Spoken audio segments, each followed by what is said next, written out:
The hills and valleys of the Kettle Moraine region of Wisconsin have long heard the roar of racing, since 1953 in fact, and today is no different. 4 sweeping miles of road course are paved through the forest in sort of a Jurassic Park of motorsport. They call this place Road America, the National Park of Speed. Today it plays host to a virtual racing tournament in iRacing, live on location at Sim Racing Chicago in Algonquin, Illinois. 30 drivers from around the country have converged on this state-of-the-art facility to do battle in the Porsche Cayman 718 GT4 car with prizes on the line. The winner after 3 races today will have a seat in either a Champ Car or Double L race to go racing for real. Welcome to iRacing, welcome to Road America, and welcome to Sim Racing Chicago. I'm Kyle Heyer, I'll be with you today, broadcasting all the action live on location from Sim Racing Chicago. Pleasure to be with you today. Bad weather outside, but in the sim it is perfect, and it's a great day for racing, so we'll take you to it in just a moment. Qualifying underway right now for the first of 3 races. Earlier today, we had 30 drivers compete for 10 spots in an A main race. But this is race C, so we'll race the 10 slowest drivers, then the next 10, and then the top 10 to finish things out as we head into the tail end of the day. Down to the racetrack now for qualifying coverage here from Road America. On track right now on the top left of the screen, you're going to see your timing and scoring. With the best lap of the qualifying session, this will set the grid for our 30-minute race in a little while. Right now at the top, it's Egidijus Sadauskis in sim number 1. The sim that they correspond with is their number on the timing and scoring. You can see here on the cameras, we've got 10 simulators here at Sim Racing Chicago. Number 1 is the farthest to the left, number 10 furthest to the right, and their name on the timing and scoring corresponds with which sim they are seated in. Sadauskis right now fastest here in qualifying, followed by the number 8 car. That car today in sim number 8 is Gary Peace. Gary in the Castrol liveried Porsche Cayman. In third right now is car number 3. That's Amir Abdik, working down the hill towards turn number 3 at the moment. And riding on board here, this is a GT4 class Porsche 718 Cayman GT4 Club Sport MR. And this car makes about 450 horsepower. And it gets up and goes. Mid-engine layout in this car, but it is known for having exceptional balance. And in comparison to other GT4 cars, perhaps a bit more nimble, but not quite as fast on a straightaway. But all the cars today are equivalent, so no concerns there as we watch Abdik work his way down through turn number 5 here at Road America. Here's a look at the track layout. About 4.048 miles around this racetrack, 14 corners. It all starts with a run down towards turn number 1. 90-degree right-hander right off the start to woe down to about 4th gear here in a GT4 car, and then it's turn 2. Not much of a corner, it's just a kink. Then turn 3 on the brakes, down a couple gears more, and then onto the back straightaway underneath the famous Sargento Cheese Bridge, and then into turn 5, one of your best passing zones. We'll get it done now down there at turn 5 before heading up the famous Corvette Bridge at turn number 6. Before turn 7, a kink back to the right. Turn number 8, another great passing opportunity leading into the carousel. A long 180-degree corner that heads downhill towards the kink. The kink, we'll talk about that corner a little bit later. Then it's a run through the Kettle Moraine forest of the Wisconsin area up to Canada Corner, the furthest north turn on the facility. Bill Mitchell Bend, a left-hand kink, turn 13, and turn 14 wraps up the lap here. Takes you about 2 minutes and 17 seconds in anger in a GT4 Cayman. More times coming up on the board right now, and it looks like Trejo in the number 9 has jumped up into 3rd place right now. We'll have a look at him on the screen here. And best lap of a 2:24.709 puts him 4th so far. A couple other drivers here. Sim number 10 will not be occupied, so 9 drivers in this first of 3 30-minute races that we've got going on later today. McHugh in the number 2 on track right now. There he is. And that is Eric McHugh driving in sim number 2, heading down into turn 5 that I mentioned before, down a couple of gears. Nice apex there on the inside. The curbing here at Road America, especially the exit curbing, will rattle the teeth out of your skull. It is a rough racetrack that did just get repaved in the 2022 off-season, but they left the curbing alone, so it will still have that characteristic rumble anytime you go run a little bit wide. It certainly will put you through your paces and your equipment. Sadauskis still at the top of the board, though, with a 2:21.604. With 5 minutes remaining here in qualifying, then we'll again have that 30-minute race before we head on to race number 2. Sadowskis heads up the hill and over the crest back towards the start-finish line here. Won't be an improvement on his fastest lap of the day. Here comes Gary Peace in the fence and into the wall in the kink, and this is a corner that I mentioned. We were going over the track preview. This is a corner that will bite you. It is a fast right-hand corner, and in a GT4 car, it's a little bit of a lift, a confidence lift just to set the nose, but you see Gary didn't quite get the nose turned in there, and then back to the inside wall at the exit of the corner. That corner in real life has more marks on that wall than probably any other wall in road racing. It is a treacherous corner that you take at north of 120 miles an hour and not as much downforce in a GT4 car as you would have in a GT3. So you don't have the arrow to lean on that you might have in a different classification car. So Gary will get back rolling now as he exits turn 14 and sets up for another run up the hill following Eric McHugh. A little bit of slipstream here perhaps following in tow of the leading car. Get a little extra straightaway speed to use down the very long straightaways here from 14 to turn 1 and then from turn 3 to turn 5. Sadowski is still on provisional pole by 1.8 seconds. Here's a look into turn number 1 by the second place car. Gary Peace gets the pass done on Eric McHugh and pulls away into that turn 2 that we mentioned isn't much of a corner, but then turn 3. This is such an important turn because it leads you onto the longest straightaway of the racetrack and into your best passing zone. If you make a mistake here, it's going to bite you for 15, 20 seconds until you get on the binders here. And you'll see speeds north of 145, maybe 150 miles an hour in the slipstream in a GT4 configuration race car. So Peace down the back straightaway now. Wait for the brake lights to pop on and creep over to the right, maybe straddle the curb there, but Gary leaves it alone before tucking in tight for turn number 5 and accelerates off and away.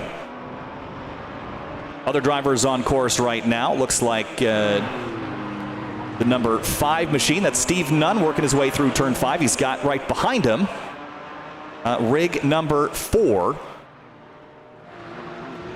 And that is Eric Pelechuk.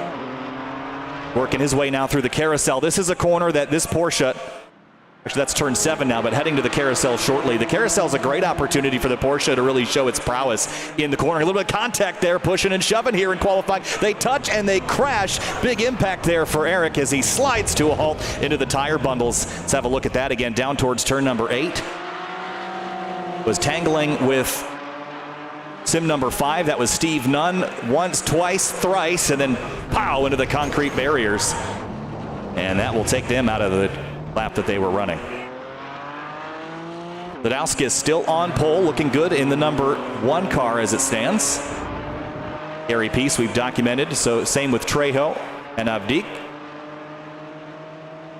And the only other driver that we haven't really talked much about is this guy. This is Hunter Cole in the Volt liveried Porsche Cayman. Hasn't gotten the clean lap in just yet, but aiming to do so the next 2 minutes. If you don't get a qualifying lap, you'll start towards the tail of the grid in this one.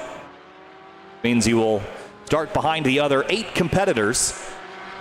9 drivers in this, 10 in the B main, and then 10 in the A main that are fighting for a shot to win a ride in either Champ Car or in WRL.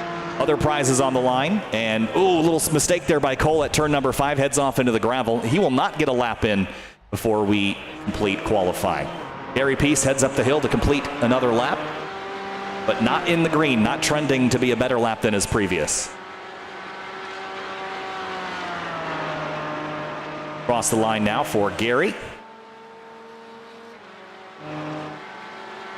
And into turn 1 he will go. He might get one more run at it here as we get closer and closer to the tail end of this qualifying session. Remember, there will be 3 races and 3 qualifying sessions that we'll navigate here this afternoon. Before we head into our first race, again, we'll run you through the starting order when we get there as well, so keep that in mind. That will run down the grid for you on the pace lap before we turn everybody loose. No one competing with Igor Sadowskis right now. Still the fastest driver on the racetrack heading into turn number 14. And looks like he's going to pull over to the right, head up the pit lane. Satisfied with his lap, he will return to pit road as we go back to Pelechuk. up into turn number 6. This corner has almost always had Corvette branding over the bridge there. Only for a couple years in the 1960s did it disappear. But since then, it has always been known as the Corvette bridge in turn number 6. Pelipchuk down through turn 7. That's a fast right-hand kick. Big curve there on the inside in real life. This track laser scanned back in 2009 in the iRacing service. And Pelipchuk now heads through the carousel. 93 miles an hour corner speed.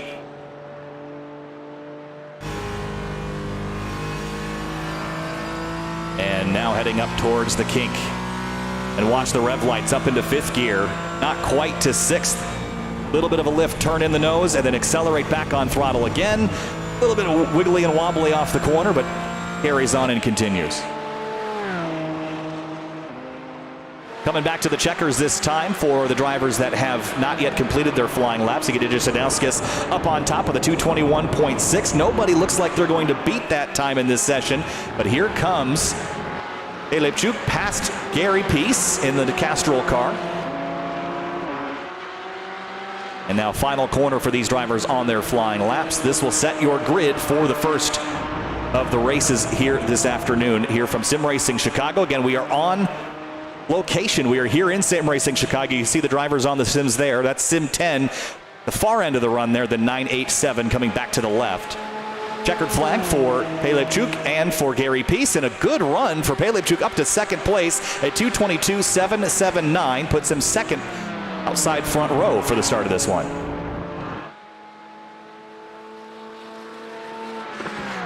Another good look at Hunter Cole heading down into turn number 5.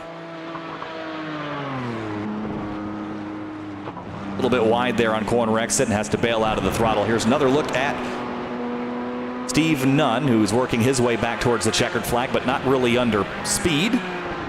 2 minutes left here before the session will switch over to the race as Nunn goes for a little bit of a slide there into the gravel trap.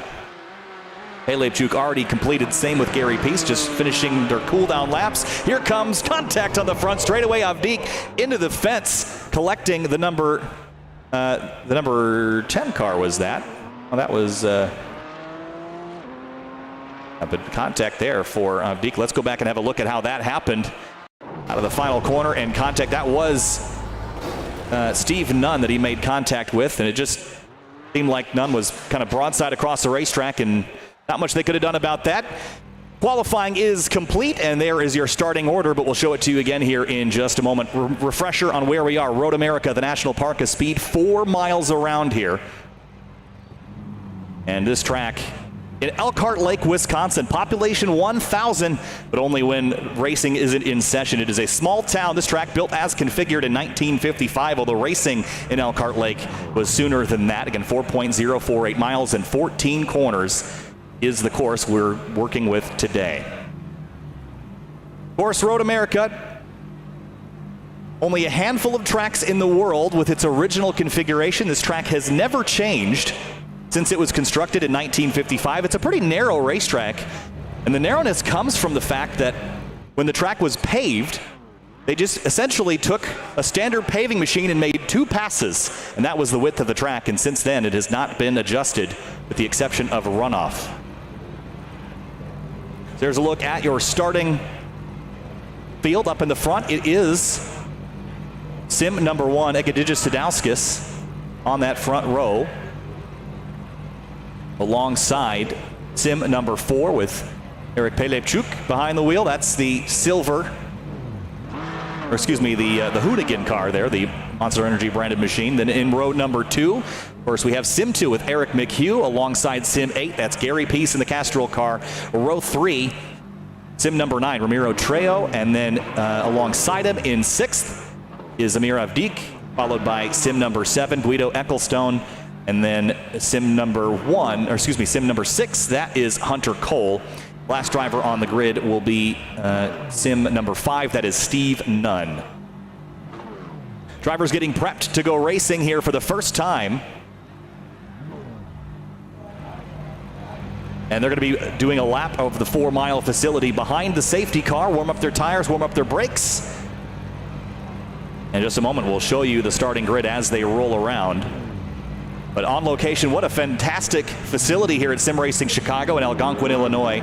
This is one of those gems that once you know it exists, you almost can't believe it exists. Such a cool facility with 10 sim rigs, all with motion capability and direct drive systems. This is definitely a very well thought out facility.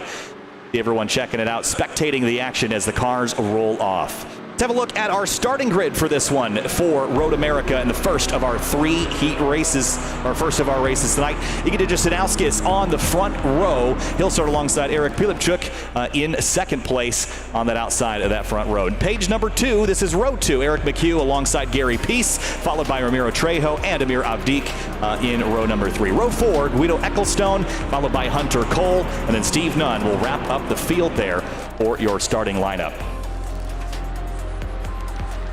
Cars rolling behind the safety car, all Porsches, safety car included, 911 pacing the field, a 718 Cayman GT4 Club Sport MR, that's a mouthful. That is the car we're racing here today. So prizes on the line here. Winner of this race is going to win a private track day at the Autobahn Country Club. Winner of the second race will get a private track day at Autobahn Country Club with coaching. And then the winner of the top heat race, the top race, the A main, we're going to call it today, that driver will get a chance to race in WRL or in Champ Car. That is going to be a lot of fun. Other prizes on the line for second and third place finishers today, but the goal is to win, as it always is. Drivers are just getting prepped, the butterflies here. Anytime you're out of your element, and some drivers here are dedicated sim racers, they spend a lot of time on the sims, but you come to a facility like this, even though the equipment might even be nicer than what you've got at home, it's still an unfamiliar environment that you have not necessarily had a lot of time to practice in. So you're having to adjust not only the comfort and fit of how you sit in the seat, where all the controls are, but just how to go fast. And it's actually kind of funny, some drivers jostling over which sim. I like this one better, I like that one better, but they've all found a happy medium before we get rolling here today. This race, again, 30 minutes, should be about 13 laps worth of racing at the National Park of Speed. Spectators watching and rooting on their buddies here as we get set. Good look again at Egidijus Sadauskis,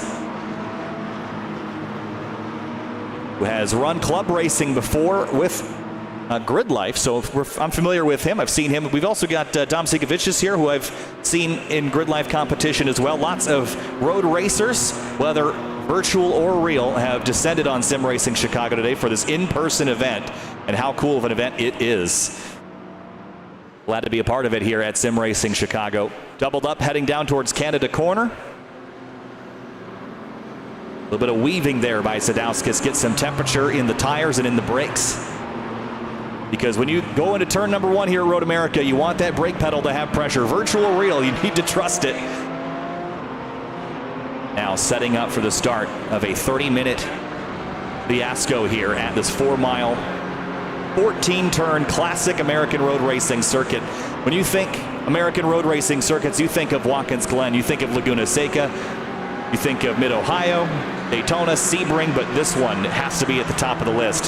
What a spectacle. In person, it's one of my favorite facilities to visit up in Elkhart Lake, Wisconsin, just about 2 hours north of here. But the field's doubled up, heading up the hill towards the green flag. We're going to be waiting on the green flag. Sadauskis is in command of the field. Here we go, everybody. Sim Racing Chicago, battling for prizes, all in person. Green flag flies, and we're racing at Road America. Down towards turn number 1. Sadauskis gets a nice clean getaway. He's clear of sim number 4 with Pilipchuk behind him, but into turn number 1, Gary Peace in the Castrol car. He's almost up to the rear bumper, but it's side by side for a moment into turn 1, but now Sadauskis clears him as they leave the first corner and head through turn number 2. Good clean start there. It looks nice and straightforward. Gary Peace on board with him now. Pilipchuk off to the right, having a look at the top spot. It's a long run down towards turn number 5. Use the slipstream. Sadauskis didn't leave the corner very well. Here comes Pilipchuk to the left. He's got overlap just a little bit. Here he comes, side by side, down towards turn number 5. Pilipchuk on the inside. It'll be a braking duel to turn 5. What a great passing opportunity. Gary Pierce watching from third. Where do you go? What do you do? And Pilipchuk to the lead at turn 5. Now up into turn 6. Sadowskis back to third place in one corner. He's not going to want that. Behind them, a little bit of shifting and shuffling. Ramiro Trejo up past Eric McHugh as we go back to the lead here as Pele tries to put some distance on the two that he got past in turn number 5. In the background, that is Eric McHugh. He is chasing the man ahead of him.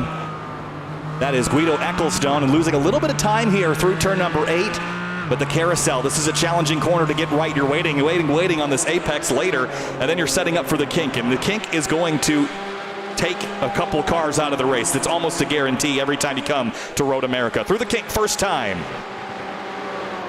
Pelechuk through, off is Gary Peace at the carousel, or the kink, and into the wall goes Sadowskis, the pole sitter, slams the Armco, and big trouble behind him. More cars involved. That is Ramiro Trejo also in it. So is, I think that is, oh man, that is big drama there. Also, sim number 3, Amir Avdik in the wall, but your pole sitter, that is big trouble for Sadowskis in sim number 1. He gets back rolling, but let's have a look.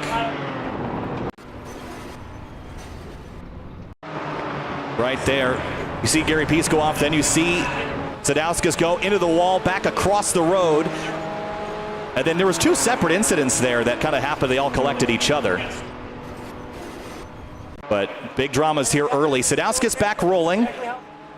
McHugh is the one out of the race so far, as looks like more trouble now for Amir Avdik, who's off at turn 14. So more trouble this time for sim number 3. And this one might have been self-inflicted here, heading up towards turn 13.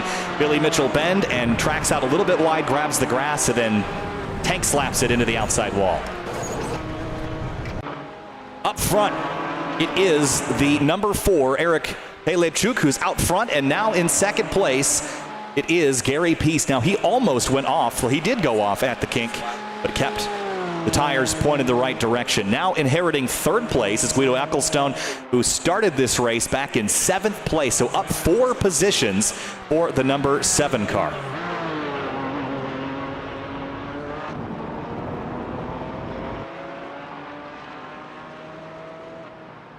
So one driver out of the race here so far with 26 minutes to go. Pelechuk leads comfortably by 4.2 seconds.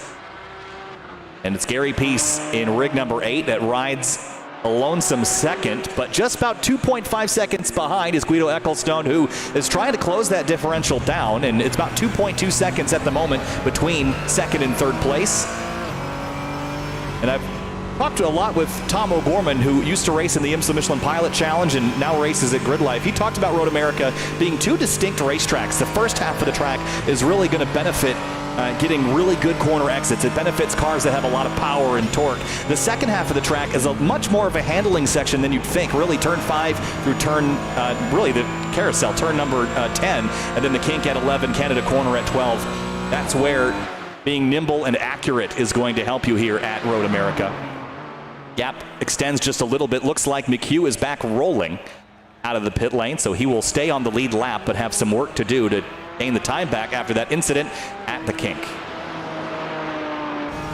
On board now with Ecclestone again, chasing 2.1 seconds. That gap did come down a little bit. Little early turn in there for turn 14, and that will hurt him all the way down the front straightaway and off in the grass as well, dropping left side tires in the dirt. 2.3, 2.4, 2.5 seconds back. The gap grows. It's such a critical corner to leave turn 14 in anger, and it looks like Hunter Cole perhaps might have had an issue. Let's have a look at what just happened at turn number 6. He was off course. Here's a replay. Was off, had the right side tires in the grass, unloaded, hit the brakes, and pow into the concrete. Hunter Cole will get back rolling. Down the back straightaway under the Sargento bridge, Pelechuk. What a start, by the way, getting past Sadowskis down at turn number 5. Wasted no time getting that done. Now on the binders into turn number 5, looking very tidy and collected. 2:21.914 is previous lap.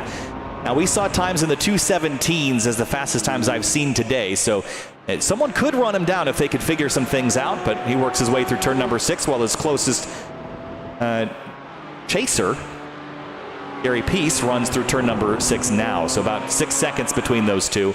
And now 3 back to Ecclestone in third place.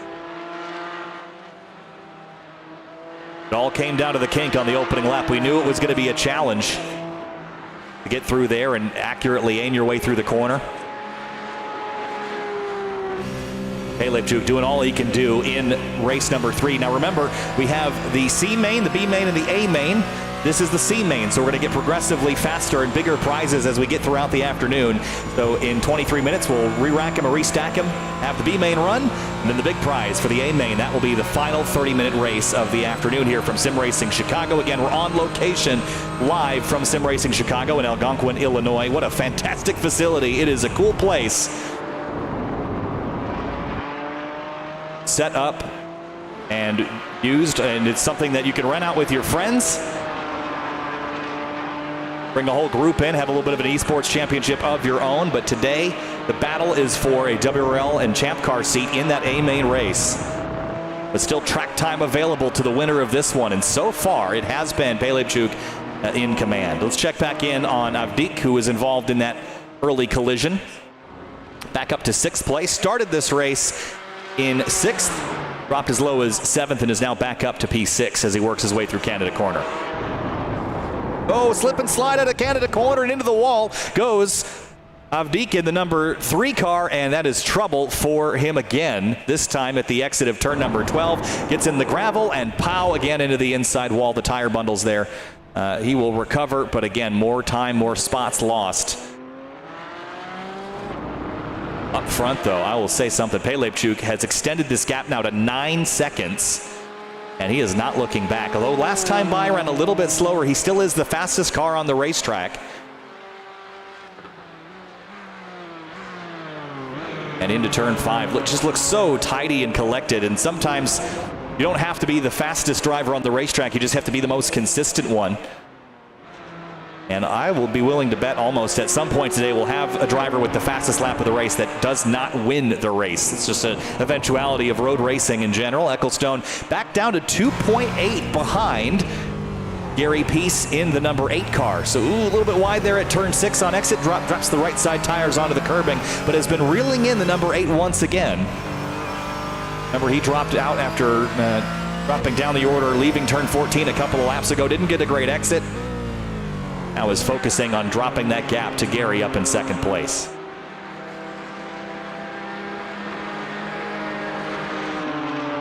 Ooh, a little bit of lap traffic there. That is Sim 6 Hunter Cole going a lap down here to Gary Peace as he navigates his way now under the bridge and towards the kink again. 127 miles an hour entry speed there for Gary. And leaves a little on the table in terms of track width. Didn't want to drop tires in the grass. Easiest way to end your race here at Road America. We've documented that already today. Leipzig still in command. Dropped about 1/10 of a second to Gary Peace in the middle sector, but gained it right back. And 4th place, we'll keep an eye on Sadowskis. Remember, he was our pole sitter in this race. He started this race in 1st, fell back to 4th. He's now back up to 3rd place and running down 2nd. We'll have to keep our eyes on this. Sadowskis running, or actually Ecclestone running down Sadowskis, running him. Now, who's this ahead of him? That's the Volt liveried car. And that, of course, is Hunter Cole. Sadowskis now heading up the front straightaway. He's in the red car, but behind him in the silver, that is Ecclestone, who's trying to close that gap from 1.6 down to 0. Turn that number negative. He could get by and be on the podium here, but still some work to do in a lap car to get around into turn 1.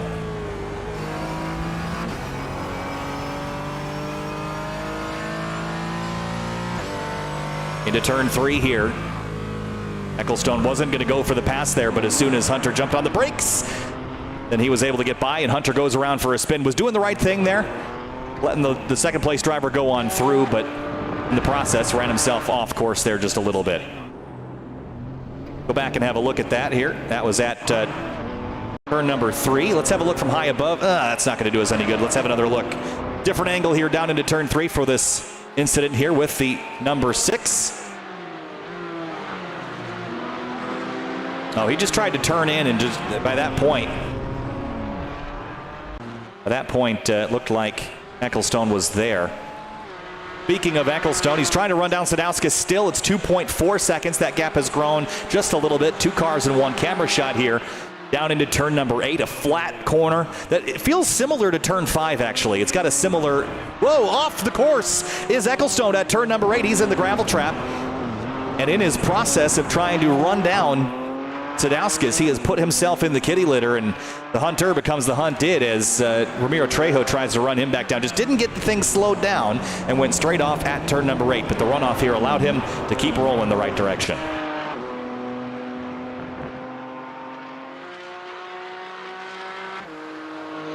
Out front, the gap is actually closing. Gary Peace, last time by, was a little slower than Pelebchuk, but the gap has come from 9 down to 7 seconds. So Pelebchuk might not be quite clear yet. We're not quite to halfway, 18 minutes to go, so still lots of time in this race. Lots of time for mistakes, especially.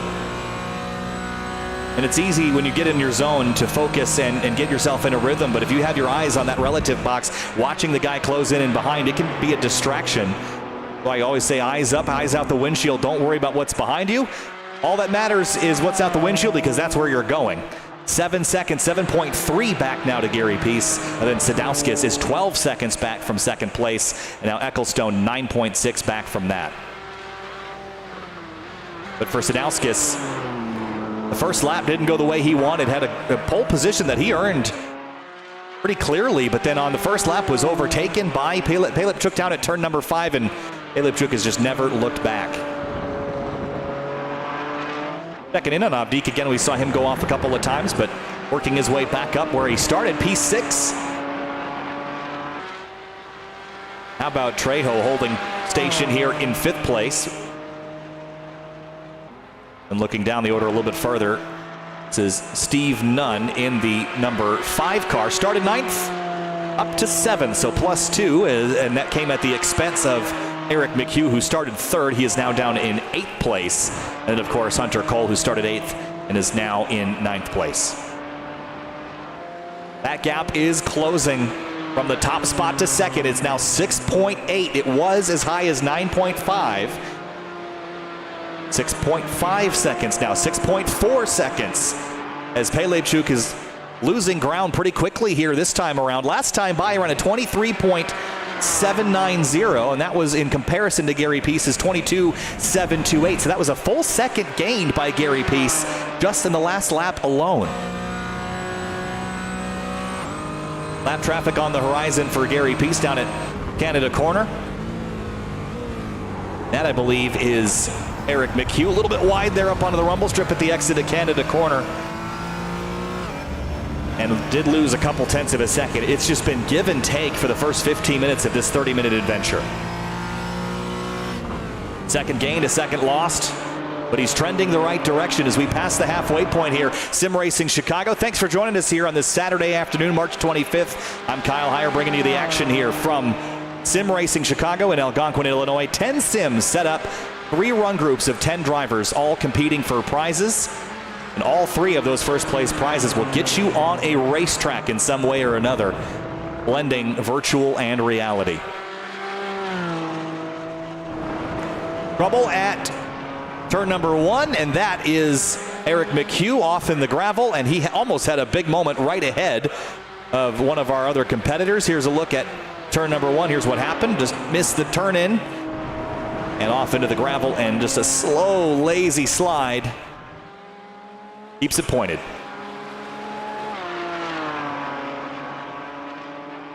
No changes up front for now. It's still 6.3. Ooh, Pelebchuk giving up a ton of time in the braking zone. And Gary Peace, again, faster by 6 tenths last time by. He is making up a ton of ground. I could see him getting there by the end of this race. It's 5.8 now. It continues to drop from first to second. The gap is closing, and closing pretty quickly. At this point, Gary's just got to stay focused and continue doing what he's doing. He's eating into this lead. But will Pelebchuk go a little bit quicker as he feels the pressure from second place Peace? And no one's behind Peace to put pressure on him, and that's really the best thing that Pelebchuk could ask for, is someone to attack the attacker. And Sadauskas is too far back right now, 12 seconds behind second place.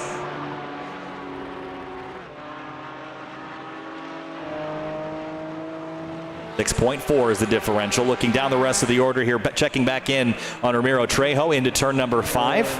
Another driver that was involved in that lap 1 incident at the kink, and has since recovered a little bit, back up to P5.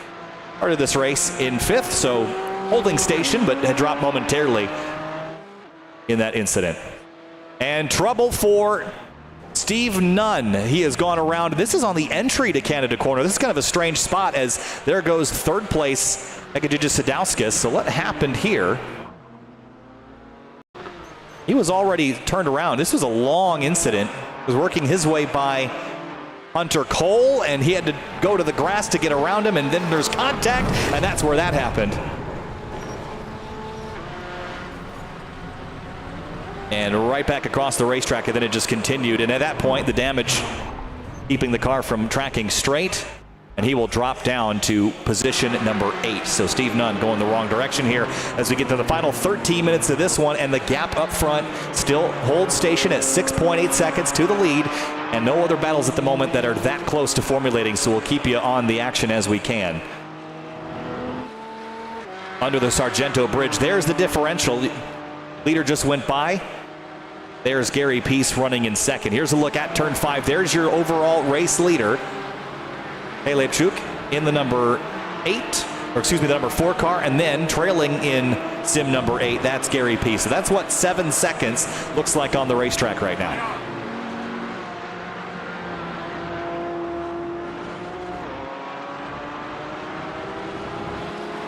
Everybody hanging out here at Sim Racing Chicago, taking in the action, watching over the shoulders, watching on the screens, and spectators at home watching on the live stream here at Sim Racing Chicago. Oh man, that was almost a moment for Pelechuk at turn number 8. Dropped a tire in the gravel for a moment. Pelechuk, I believe, is visible the far left of your screen there. That is your Pelechuk sim. That's rig number 4. Gary Peace is on sim number 8, so the third from the right on this shot here.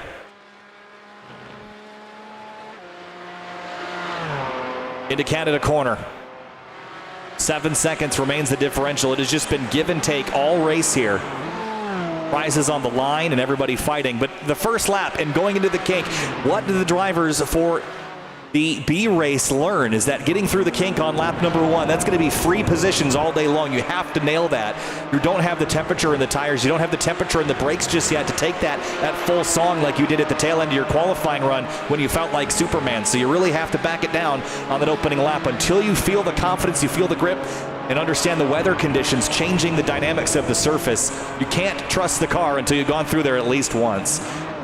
It's just a challenging corner. It always has been. And as I mentioned in the opener, this track has fundamentally not changed since its construction in 1955, including the walls in the kink. That will bite you as well. Checking back in a little bit deeper in the field. There is Eric McHugh. Started up in row number 2, certainly had the pace to compete for the win today, but has not had the luck since then. In that collision there through the kink on the opening lap, that's what relegated McHugh back to 7th place. Was as low as last, but has rebounded at least a little bit here as we get to the final 10 minutes of this race. What can Gary Peace do to run down your overall race leader? He is 6.1 back. It's almost as close as it's been really since lap 5 or 6, 6.1 seconds. And you can taste it. You can almost see over the crest there, maybe on the run down to turn number, Gary Peace, problems at turn number 6 and turn number 7. The second place car skids and slides off course, just gets it back on, but he's going to lose some time. What happened there to Gary Peace? Got on corner exit and just bit of a slide there. That was certainly not what he was hoping for with time running out. 10 minutes at Road America is not a lot of time With a 2-minute and 21-second lap, you're looking at about 4 laps to go next time by. So you're running out of opportunity to run down the leader without any more dramas. Meanwhile, for 4th place, this is going to get interesting here. We've got a battle between Trejo in the number 9 car and Ecclestone in the number 7 car. The difference between these drivers, 4.9 and closing, and off course, Ecclestone battling here with a lap car, I believe. That is Steve Nunn in the white car. Ecclestone lost some more ground. 3.7 back. Here's Trejo in the silver car. He's coming and coming quick for a battle for 4th. This would solidify his position inside the top 5. Not quite a podium as Nunn goes off ahead of him at turn number 8. Now what do you do? Where do you go? Which line do you take through the carousel? He has to wait on it here.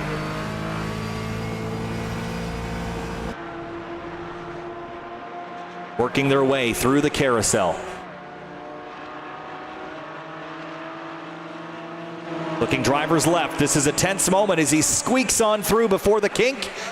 And Trejo is through and will resume his chase of Ecclestone, who's about now 3.5 seconds north in 4th place. Speaking of north, the farthest north corner on the racetrack, Canada Corner. One of the most beautiful corners in North American road racing. You have to put Watkins-Glenzeses on that list, and then the Canada Corner here at Road America. Shaded, treed in. You can find yourself walking through a forest at Road America and hear the sounds of naturally aspirated sports cars rippling through the leaves. It is a cool, cool place to stand. 7 minutes and 30 seconds to go, and this is your closest battle on the racetrack. 2.6 seconds between the number 7, that is Ecclestone, and number 9, that's Trejo. As they chase each other down the front straightaway, the gap is closing and continues to close. Brake markers, the cones on the left, 4, 3, 1. Down to 4th gear, as you can see on the display there. And the display will also tell the driver if they're running better than their best lap or worse than their best lap. It'll help you kind of pace yourself, chasing and see where you're gaining and losing some time. A little bit of oversteer correction at the exit of turn number 3. And 2.6 remains the gap here. Up front, no changes. And looks like Peace has not been able to eat back into that lead. Oh, trouble ahead of him. And that was the 4th place car. That was Ecclestone in the middle of the straightaway, has found himself turned around backwards. Just off in the grass and then back across the road, and then he's going to slam the inside wall. That was a huge hit. Holy cow. Right here, just off in the grass, he was in 4th place, was probably looking in his mirrors, and then bam, into the wall. Driver's side, and then skids across the road, sparks flying, body panels just dented and distorted. That's a no low ballers, I know what I have. That's a Craigslist car you shoot from one side, that's for sure. Up the hill towards turn number 6. He's back rolling, but Trejo up to 4th place. The dramas here in the late stages of this one. 6 minutes to go from Road America. Again, thanks for joining us. We are live at Sim Racing Chicago in Algonquin, Illinois. This live eSports Championship. 3 races on the day. This is race C. We've got race B and race A battling for the bigger prizes coming up in just a short time.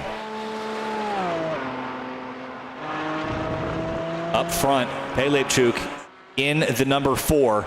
11.3 seconds. That is a safe margin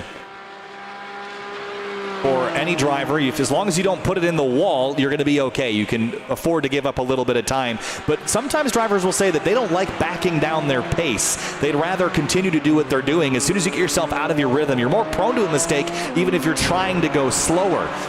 So we've seen drivers actually relax and go quicker because they're not thinking about pacing themselves. They're just focusing on the task at hand, and that is keeping the car on the black stuff here, keeping it on the pavement around the 14-corner road course.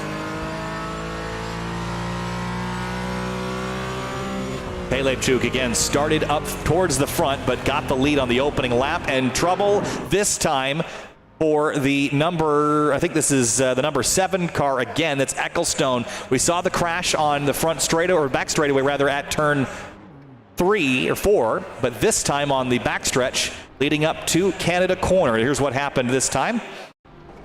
Oh, he made contact here with Steve Nunn, and then back across the road, this time to the right side, knocks the corners in and drops another position now down to 6th.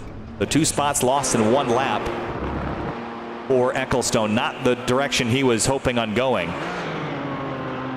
Race leader works his way through Canada corner with 4 minutes to go. This will be 2 laps remaining, 2 laps to go next time by. As Gary Peace tries desperately to eat back into that advantage. That Pelechuk, that was so close to the edge of the racetrack. But a wild race through the midfield here, but up front it has mostly been the top 3, Pelechuk, Peace, and Sadauskas. We saw Sadauskas again go off in the opening lap and find himself turned around backwards, but is on the podium and in contention for some runner-up prizing. 3 minutes to go here in race number 1 of 3 today. Pelechuk picks up 2 laps left, and the gap is shrinking again. It's 10.1 seconds now, dwindling into the 9s. But like I said, so much time left for him, he can give up a little bit and have plenty to spare. Trejo, we documented his climb up to 4th place. A little bit too far back to have anything to do about Sadauskas in 3rd, but given all he's got in the final minutes of this one here from Road America.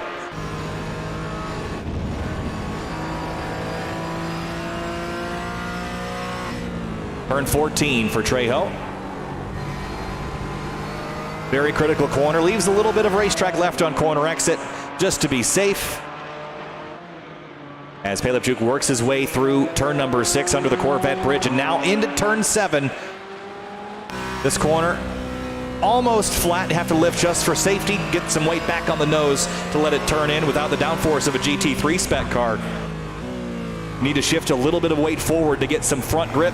Do the same thing here at turn 8. As soon as you hit the brakes, the car will dive forward, shift that weight to the front wheels. And braking you want to do is as straight of a line as possible, and then trail off that brake to rotate the car through the corner and then get back on throttle and unleash the Porsche engine under the rear glass panel here on the back of the car. The kink for the penultimate time for the race leader. Most treacherous spot on the track. Oh, he's off course, drops a tire in the dirt, but keeps it straight. That was a heart-wrenching moment for a second. That could have been real bad, but getting more confident, we see. 9.8 seconds. Gary Peace does the same. Uses both stages of curbing there, but keeps it on the black stuff. And 13 seconds behind that is your pole sitter. And this is going to be a disappointing finish, I'm sure, based on him stealing the pole away. Had the lead down to turn 5 and has had the pace since, I think, to lead this race. His best lap is only about 2/10 off of Pelechuk. So he could have been leading this race if he didn't have that incident on lap 1 at turn number 11.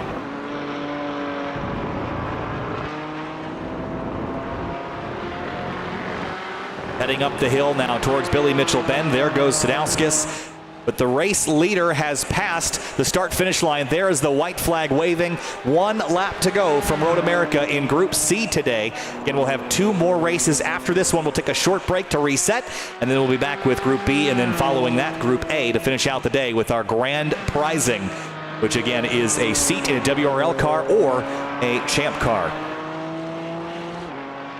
Onto the back straightaway for the final time, and the gap has dwindled further to 9.2. But Gary Peace, with the incident we saw leaving turn number 6, doesn't have much hope of making up that ground without a mistake from the race leader. And for Gary, started in row 2. He will finish this race in 2nd with 2nd place prizing if he can get it around about 3 more miles on the binders into turn number 5. You see a little bit of rubber on the windshield there. iRacing, again, the platform of choice here for Sim Racing Chicago, and one of the details I've always loved is the rubber collection, the dirt buildup on these cars as they go through a race, especially in longer endurance races. The amount of buildup and debris that the cars can show is pretty insane, pretty phenomenal looking. But through the carousel for the final time, Eric Pelechuk working his way through turns 9 and 10 and then into turn 11. The kink one last time to navigate at speed into the shot. Here he comes. Hold your breath one more time through the kink, and absolutely textbook. Left about 6 inches on the left just for safety. 8.9 seconds back. Here comes Gary into the kink. And same story there. Keeps it on the road. And that means with the checkered flag in the hands of the starter and only 2 corners remaining, Eric Pelechuk What a phenomenal race. Almost mistake-free up at the front. Was able to get the pass done at turn number 5. Past Sadowskis, past Gary Peace. Final corner and the run up the hill. Road America, the National Park of Speed. Today it is the home of a race winner. Eric Pelebchuk will come up the hill. Checkered flag is waving and celebrate victory. Pelebchuk in sim number 4 gets it done, wins race 1 of the day, followed by Gary Peace in second place. 9.2 back, gave it all he had but couldn't quite get there. And a long ways behind that, 14 seconds, is your pole sitter. Just Sadowskis up the hill, what could have been today. Started first, will finish third in this one. He'll pick up some prizing, but not the big ones today. P3 for sim number 1. Final moments for the rest of the field here. Trejo heads up the hill. Billy Mitchell-Benn for the last time. Trejo is in sim number 9. And last turn, Trejo is tracking down Ecclestone, who found himself caught up in a collision on the back straightaway. And Trejo is going to head up for home one final time. Checkered flag, position number 4, sim number 9.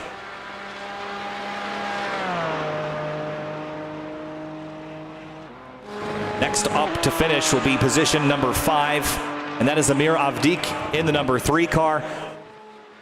And whoop, he's off at the kink and in the wall and bounces off back across the road, slams the concrete, and he's got 20 seconds to get back rolling because the number 7 car of Ecclestone is coming and coming quick. Here's a look at what happened to Amir. Just tracks out a little bit wide, gets in the concrete, and then the classic Road America crash back to the right on the final lap. He is rolling, but only a 12-second gap back to sim number 7, driven by Ecclestone.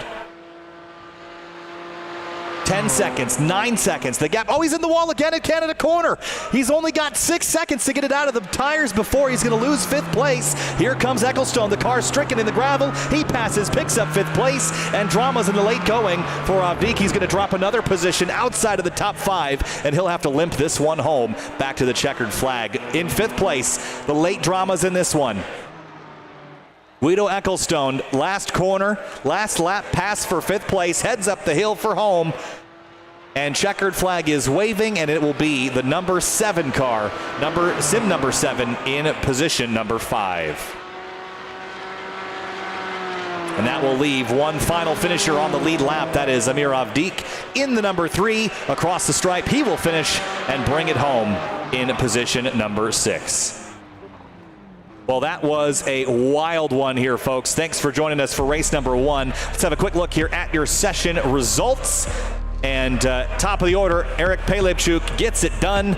Behind him, Gary Peace, Eddie Sadowskis in position number 3. Then Ramiro Trejo in position number 4. Guido Ecclestone, Amir Avdik, Eric McHugh, Steve Nunn, and Hunter Cole, the rest of your finishing order in this first race of the day. What a blast that was. 2 more left to go, and we'll get them started for you here in just a couple of minutes. On location at Sim Racing Chicago, I'm Kyle Heyer. We'll be back with you with race number 2 here in just a few minutes.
Back live from Sim Racing Chicago in Algonquin, Illinois. Hi everybody, Kyle Heyer getting ready for Race B here today on location in Algonquin, Illinois at the Sim Racing Chicago HQ, a live eSports championship unfolding before your eyes. Welcome back. It is time for the second race of the afternoon, and in just a moment's time we'll get them gridded up. We have 10 minutes of qualifying to set our grid for that second race of the day. You can see on the camera shots here what Sim Racing Chicago looks like. It is absolutely a top-of-the-line sim racing facility. 10 simulators all set up with motion and direct drive cockpits, and very, very well set up for everybody. This is a really neat event. Big prizes on the line. The winner of this next race is going to get private coaching and a private track day at Autobahn Country Club. That's what's on the line here in this second race of the day. And then the top race, of course, the A race, we're going to give away a seat for WRL or a Champ Car race. That's what's coming up next. Back to qualifying though, and your drivers are on the left-hand side of your screen, and we'll run down the order here at the moment.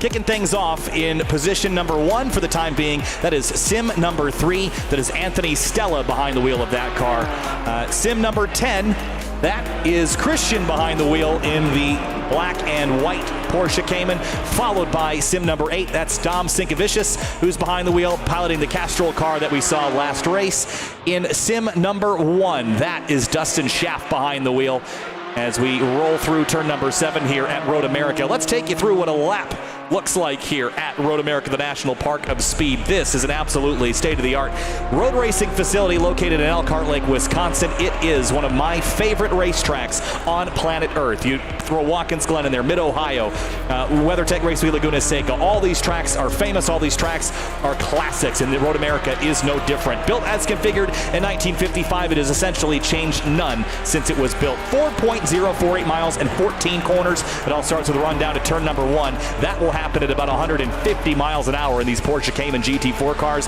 Then on the brakes into turn 1, followed by turn number 3. That's your next real corner, an important one that leads you up onto the back straightaway. Through the kink at turn 4, and then down into turn number 5. That is probably your best passing zone. That's where the race was won in the Group C race a couple minutes ago. Then it's a head up the hill towards turn number 6 under the Corvette Bridge, into turn number 7. That will lead the way into the turn number 8.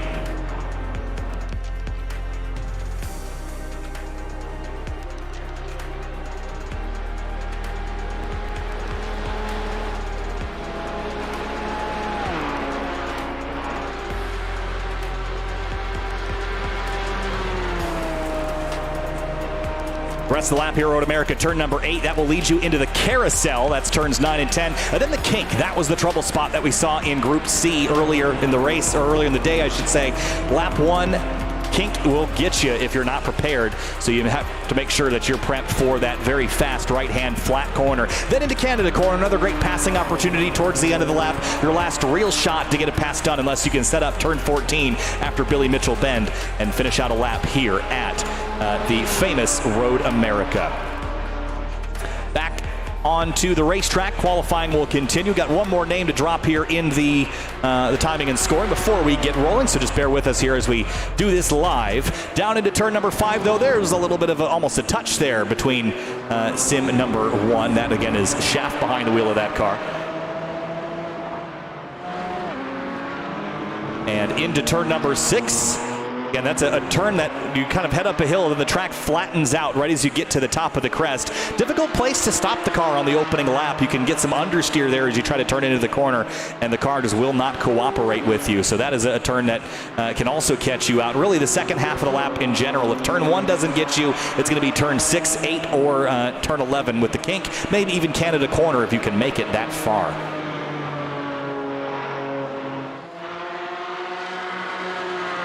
We're going to pull timing and scoring away for just a moment while we reset and get the 7th sim, the 7th driver up on the screen. So bear with us here for just a moment from Road America.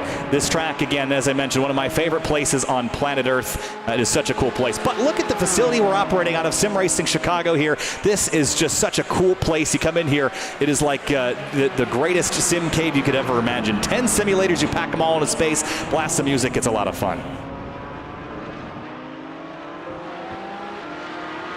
So joining us in car number 7 is going to be Stu Nelson. We'll get him up on the timing and scoring here in just a moment's time.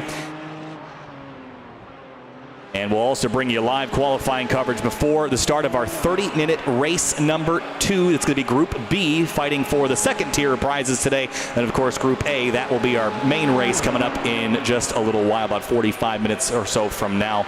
And as we head back into the session here, looks like at the top of the order it is, looking for my name pronunciations here, Malashevsky behind the wheel and getting it done right now with a 2:19.063. Now we have sim number 7 accounted for on the timing and scoring. That's good news. Let's get back to qualifying coverage here. 5 minutes remaining here in qualifying. This will set the grid for our second 30-minute race of the day. Here's a good look at the car I was just mentioning. That is Malashevsky behind the wheel, heading down through Kettle Bottoms into the corner number 12. Canada corner, the furthest north turn on the circuit.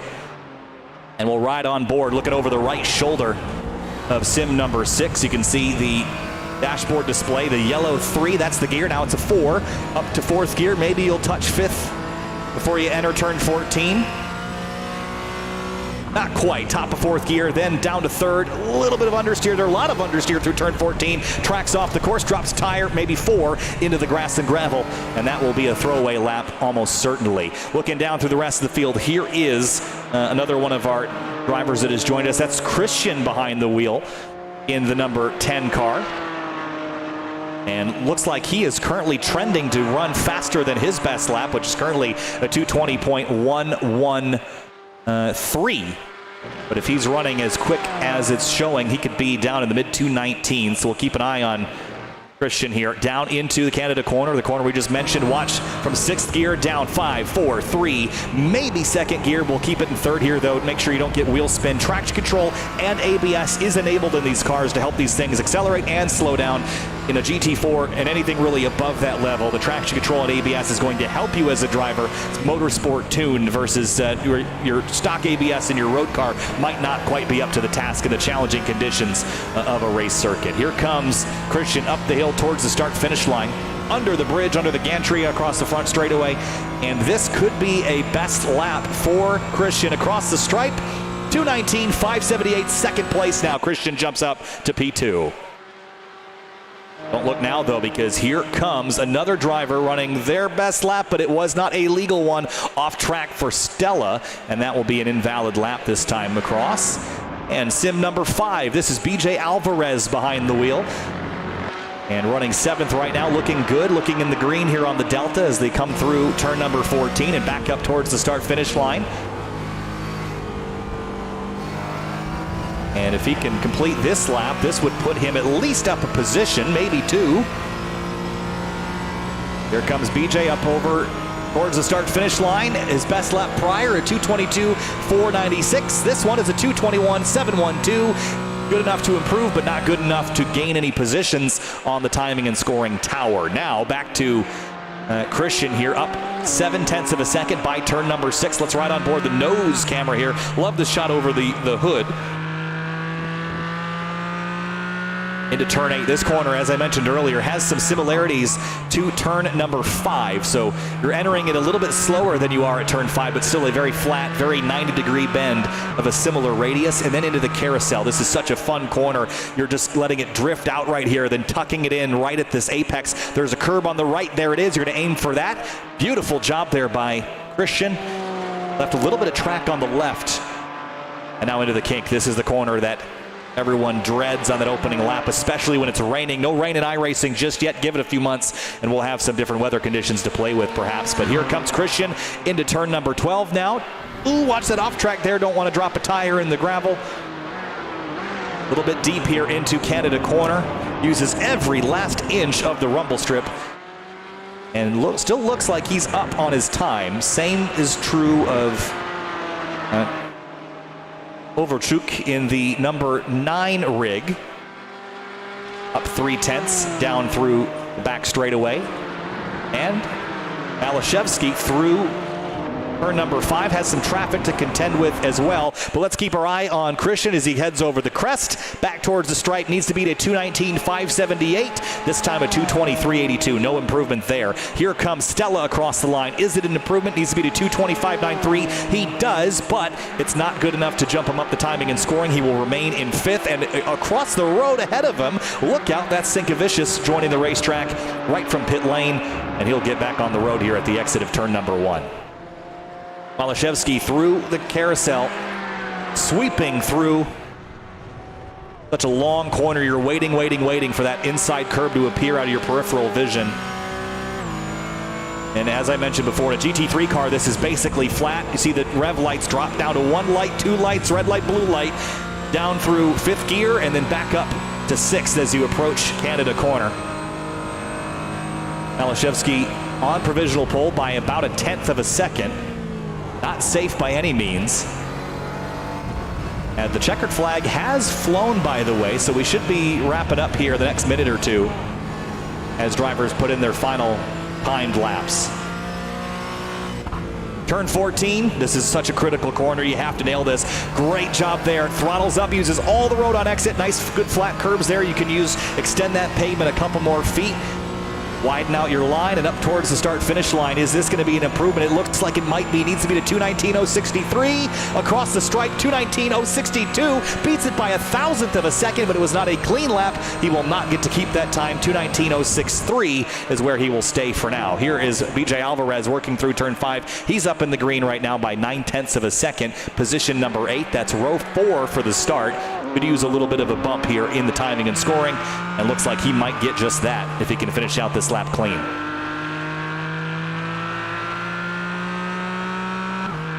On the brakes now into turn 8.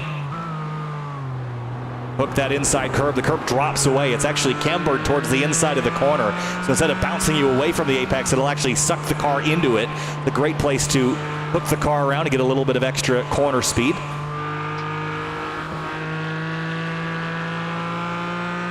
And now heading towards the kink.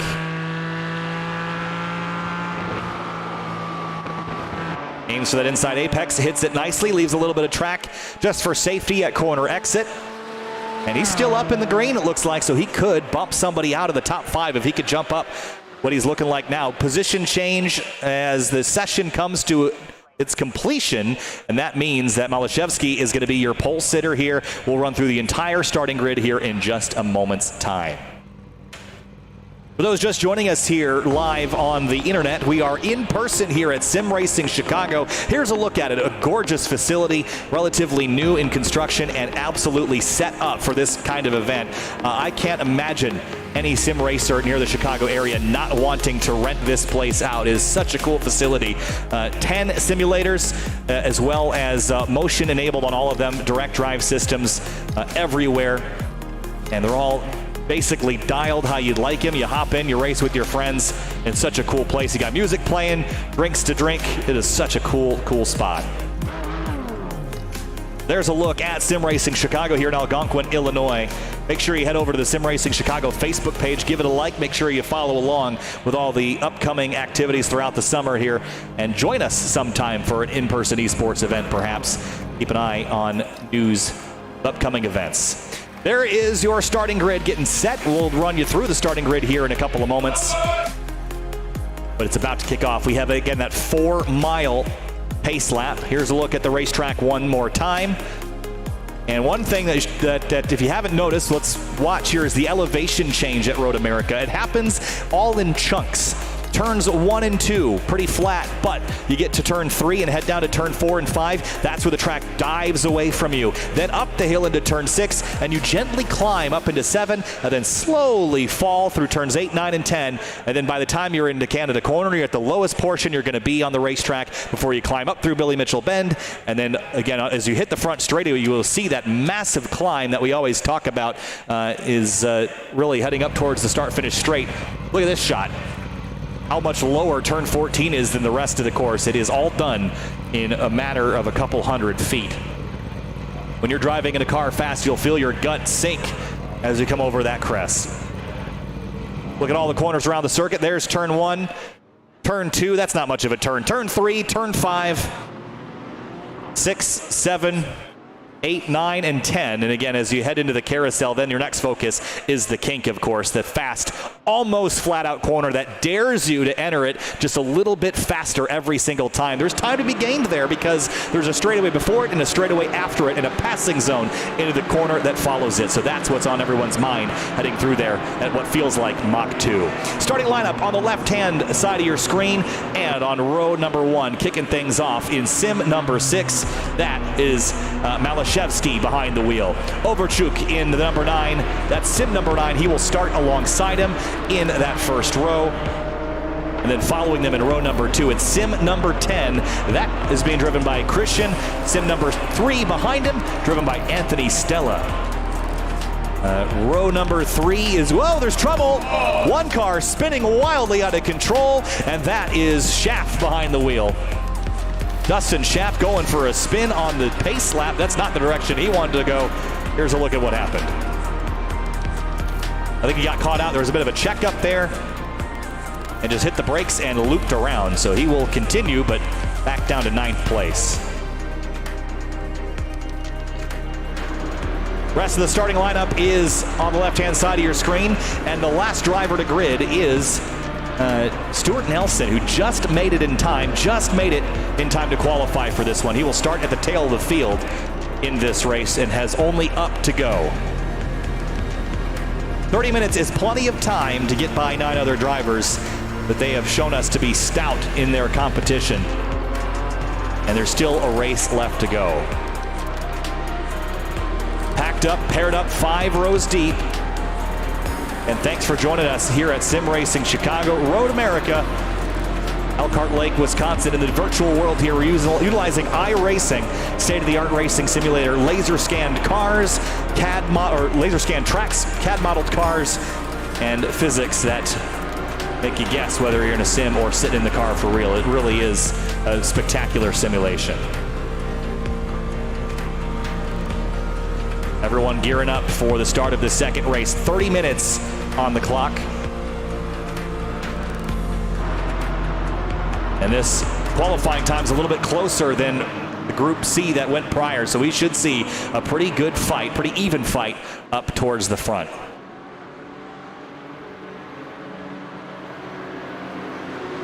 The final moments here is, again, everyone just getting in the zone, trying to block out all the noise and distraction. Getting some temperature in the tires and the brakes. You're going to need it for turn 1. We talked about it last time. The long run from the green flag down to the first corner. But turn 1, you can get away with a couple mistakes there, but you get to the kink on the opening lap, and this is where we saw the drama last time out. If you don't have everything warmed up, you don't have your confidence ready by the time you hit turn number 11, the kink here at Road America, you're going to be in for a shocker. Through Billy Mitchell Bend now. That's the left-hander. Used to be a entrance bridge into the racetrack right here at turn 13. That, of course, was demolished and replaced with a tunnel under the section a couple hundred feet further down the road. That's the main way into the racetrack now. It is like a Jurassic Park of motorsport. If you've never been to Road America, make it a point to go. Wander through trees, wander through the forest, and hear the sounds and see the sights of road racing at its best. Up the hill, time to go racing. Green flag flies, and we're racing in Sim Racing Chicago. There it is, down towards turn number 1, and already a flying start from Malashevsky, trying to cover off the battle from Overchuk behind into the first corner. Big sweep out from the Overchuk into turn 1. He dives on the brakes, gets it done, behind him, passes. Now back to the inside, it comes Malashevsky, and behind him, they battle for position. Couple driver swap. And it's chaos at turn number 1. One car's, I think we made it through. I saw some gravel in the air, but we got through turn number 1 okay. Now some contact at turn number 3. That is Anthony Stella and the number 8 car of Dom Sinkevicius. And trouble for one of our front runners, Overchuk, off at turn number 3. And here's what happened to him, leaving the corner. Right there, all on his own, just throttled up. You saw the brake lights flashing. And now it's Malashevsky out in front. Passes into turn 5, a little bit of contact here. One car out wide. Contact and trouble. This time, it's Dom Sinkevicius into the fence, collecting Dustin Schaff as well.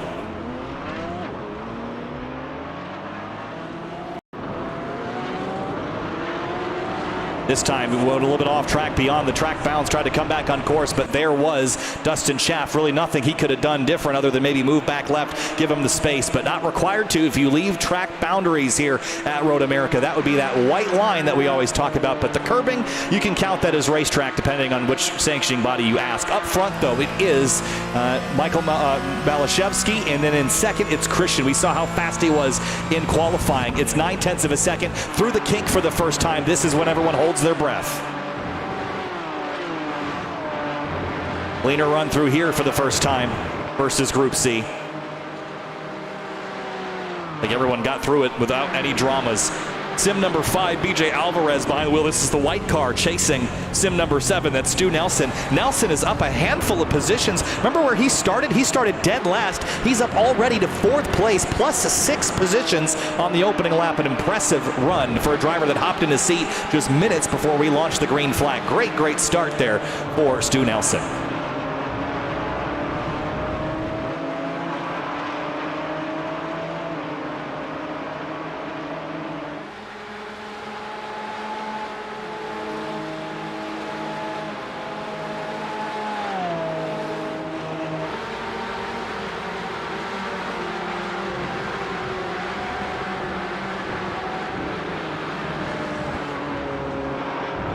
So lap 1 is complete up at the front. It remains Malashevsky. It's 1 second back to Christian, who tries to run him down.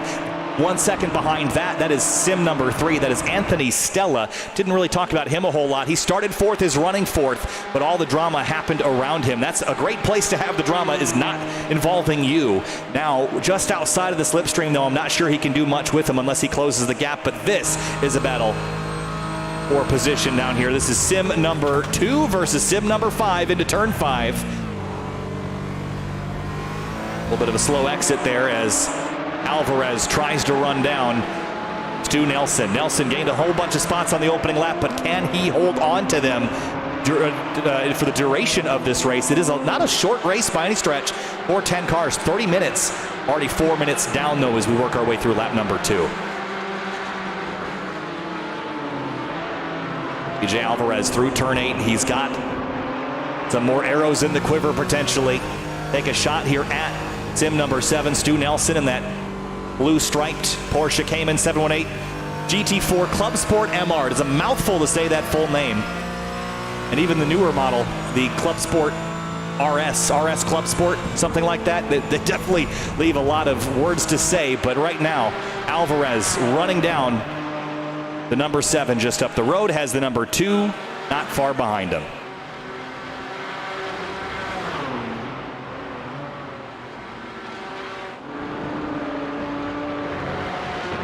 Malashevsky trying to keep the gap to Christian above 1 second. The slipstream here at Road America really comes into effect about 1.1 to 1.2 seconds back. The closer you get, the stronger that effect is. And that's just basically the lead car punching a hole in the air for the trailing car to follow. And these things at speed, it almost feels like they got the aerodynamics of a refrigerator. They just push so much air out of the way that if you can follow somebody and have them do the work for you, your 450 horsepower is having to work a lot less hard to push its way through the atmosphere. But you need to be close enough to make it work. And right now, Alvarez is close enough to utilize the slipstream off of the number 7 of Stu Nelson.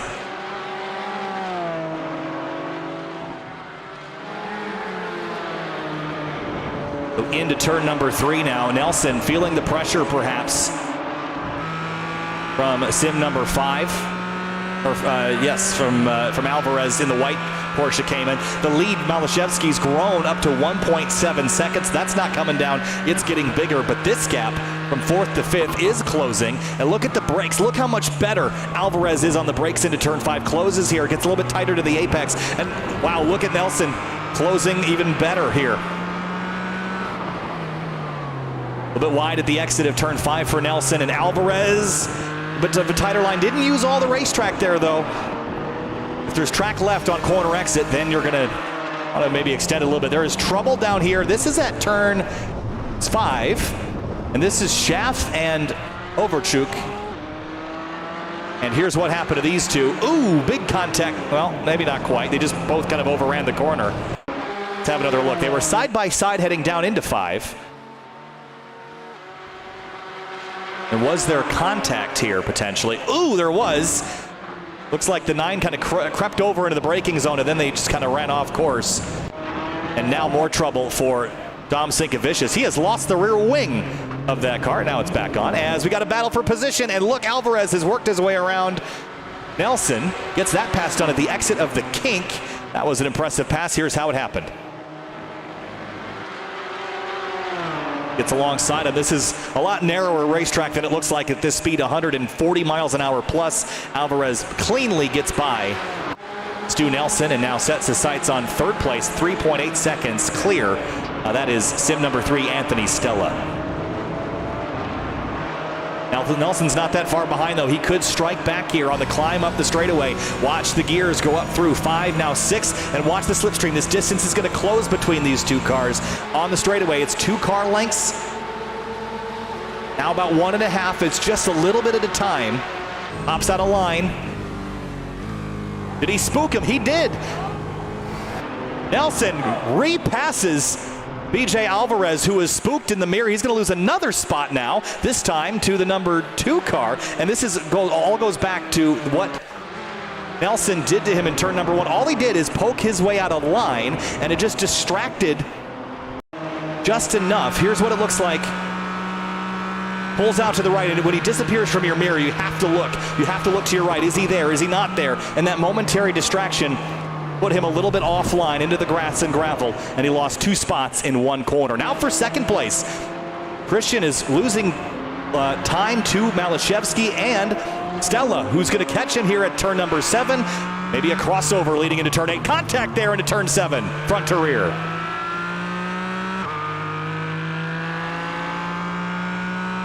That is definitely a knock on the door, ringing the doorbell viciously. Christian working his way now through the carousel and feeling pressure from Stella in behind. And now this is like a chess match here at 100 miles an hour. Which apex do you pick, the later one or the earlier one? Which part of the corner are you going to prioritize? You're going to prioritize that late apex if you can. Now into the kink, though, a little bit of understeer following the arrow shadow of that second place car. But what is happening while they're doing this? The leader, Malashevsky, is driving away. 4.2 seconds is the differential while these two scrap for second place.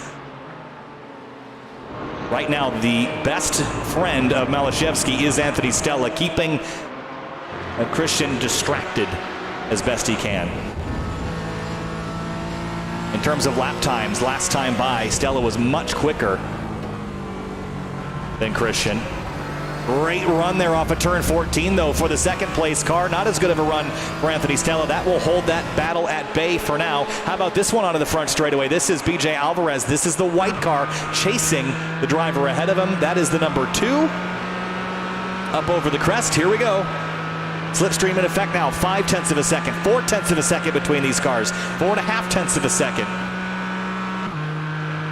Speeds climbing. What's the VMAX here into turn 1? 145, 146, 146 miles an hour into turn number 1. And true place. Here comes Stella to the inside, and he's going to clear him at the corner exit. Anthony Stella takes second place away from Christian. Here's what that looked like down into turn number 3. Dives up underneath. Nice, clean, clear pass. Plenty of room given. Some give and take required here in road racing. And Christian will have to reignite that battle a little bit later. It looks like we've had a pass for position as well here. BJ Alvarez back up into 5th place where he was a little while ago. While all this has happened, 10 minutes have elapsed in this race. We have 19 minutes and 30 seconds to go. Again, we are on location at Sim Racing Chicago. Thanks for joining us here today for this eSports Championship. A tournament where the winner of the A main race will get a seat in either a champ car or a WRL race car. Winners of the other 2 heats, including this one, will get some track time at Autobahn Country Club. That is a premier road racing facility in Joliet, Illinois. A great racetrack that is designed by, I believe, Alan Wilson, who also designed Gingerman Raceway, Barber Motorsports Park, as well as Carolina Motorsports Park. And a relatively new construction, Autobahn Country Club, built in 2004, whereas this track, Road America, built in 1950. 5 was the opening for this track. I mentioned earlier that this place feels narrow at times, and it's been widened a little bit over the years, but when the track was originally paved, it was paved with 2 strokes of a standard paving machine that were 18 feet wide, so 36 feet was the track width, and since it has remained in many areas of the circuit, especially the front straightaway, it feels very narrow when you're doing a $150 down the front stretch. 5 seconds is the gap from first back to second. It's Malashevsky over Stella. Then Christian holds on to third, and then Stu Nelson back into 4th place. And remember his start, 10th place up to 4th, so +6. He did all of that on the opening lap. And since then has been riding in P4, but don't look now. BJ Alvarez is closing back down, was a 10th faster than the number 7 car the last time around. Closing in on the halfway point here at Road America. Nice line for Alvarez, using all the curbing there at turn number 1 to help rotate the car through. Then into turn 3. Similar in importance to the kink, because you have to nail the corner to carry the speed to another passing opportunity. The kink leads to turn 12. That's Canada corner. This turn 3, leads to turn 5, which is where we've seen a lot of passing today. While Alvarez chases Nelson, behind, he's got a pursuer as well in the second rig. As we mentioned earlier, 10 rigs here at Sim Racing Chicago. There they all are for you, from left to right, Sim 1 through Sim 10. And nothing in the mirror for Malashevsky. Started on pole for this one, lost the lead at turn number 1. That was a dramatic moment as Nelson drops a position or 2. What happened here? Is at the exit of turn number 6, drops a tire. Does he get the wall? Just a little bit. And loses a spot there to BJ Alvarez, who advances his position up to 4th place. Nelson back to 6th place, so lost 2 with that conundrum as we go back to our battle for second. This is the difference, Stella versus Christian, 0.8 of a second. It's been closer, it's been further. Braking into Canada corner, missed the turn-in point just a little bit, and you see how much distance, how much smaller the second place car gets with just 1 missed corner. I always like talking about how precise you have to be making a similar lap time around a track that's this long. Take this for perspective. This track has 14 corners. If you lose a 1/10 of a second, that's a blink of an eye. A 1/10 of a second in every corner, you're 1.4 seconds off the pace. That's how fast things fall away. As we've got a battle again, Nelson, oh, a little bit of contact here. Oh, they're gonna crash into the wall. Big hit for Sim 2 and Sim number 7. And tangling there, Bohan gets into him. And here's what happened again, this time from on board. Ooh, boy, just contact there, and that's a tough one. Racetrack's only so wide, but maybe from high above. We'll take a couple more looks at it here. There's the dive from Nelson into the final corner. Bohan accelerates up. And they just kind of body slam once, and then a little bit of a creep over from Nelson back to the right. And that's really the critical portion here, is the creep back to the right from that left side and then into the concrete there.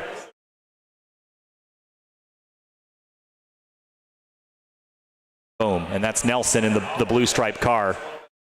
Bam. 6 seconds is the gap from first back to second place now. Malashevsky over Stella.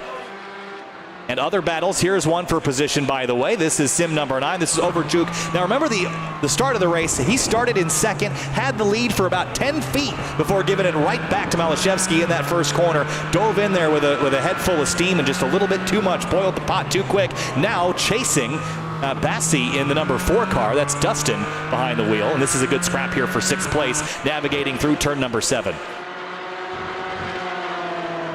Close quarters here on the run to turn number 8. Here comes Overchuk down to the inside at turn number 8. He's through, but is it too much? He runs wide, and a crossover. They're going to contact there at the corner exit. Bassi gets into him. They get back rolling.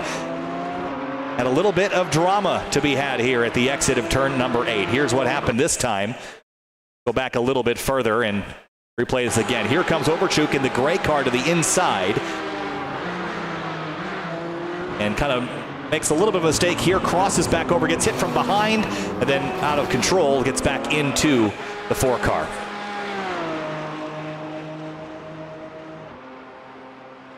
Now closing back up in position for second place. I thought that differential would continue to fall from Christian up to Stella, but it has not. It's 1.5 seconds now. Looking back, I think these two might go back at it again. Bassi versus Overchuk in the number 9 sim.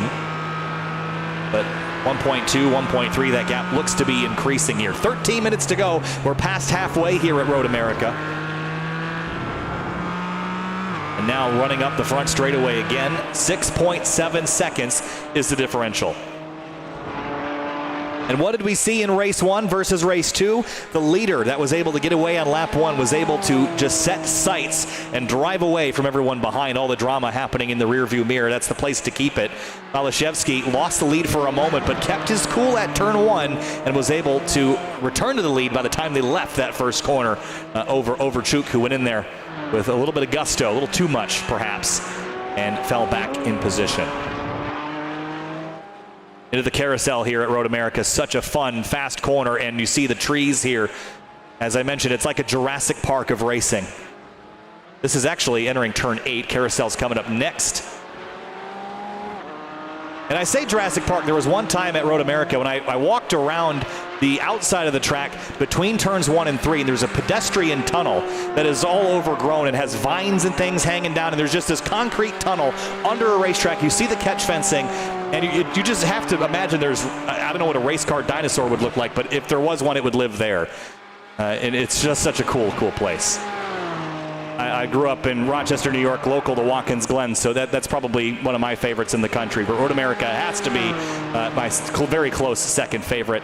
Malashevsky into Canada corner now, leads the way. That gap has come down slightly. Anthony Stella keeping it tough, 6.3 back as we work our way towards lap number 9 and 11 minutes remaining. Updates a little further in the field. Bassi, remember we talked about him getting together with Overchuk. 1.7 between it, and it looks like Overchuk is a little slow, perhaps. Was there a problem leaving the carousel? Because that gap has come down to just 0.6 of a second, and it's going to dwindle even further on the way down to Canada corner. Overchuk a little bit slower. About 3 mile an hour delta here at the end of the straightaway. Here comes a look from Bassi into Canada corner. About 5 car lengths back.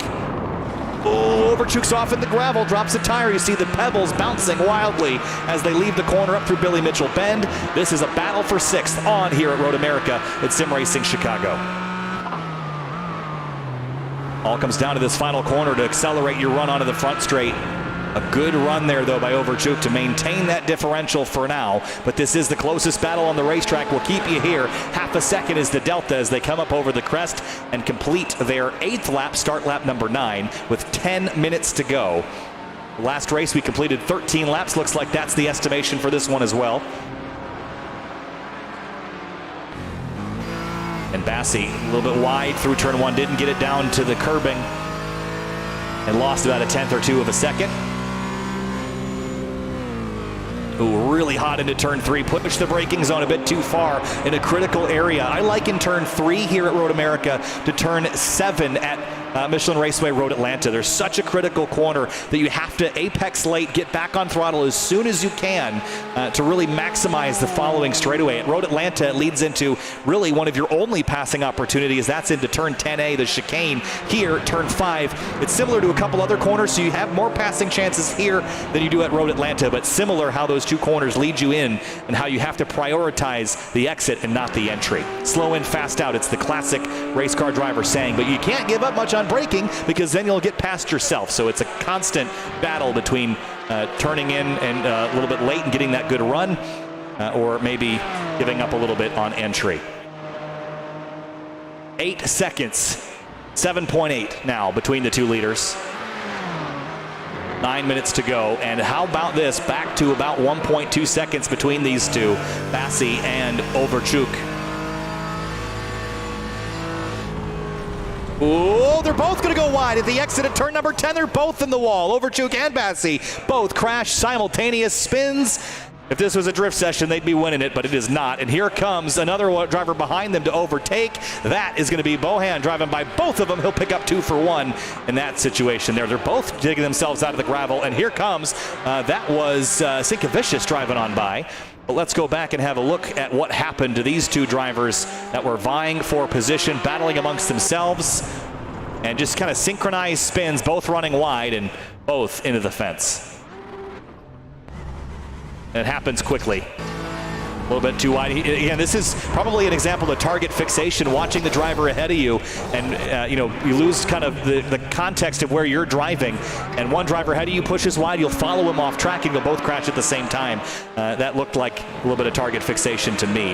Now back to this battle. This is for 7th place. Just ahead, Overchuk, who's recovered from that crash, and Tom Sinkevicius, who runs 8th right now, started in 6th, fell back as low as 10th, and is back up to 8th, looking for 7th.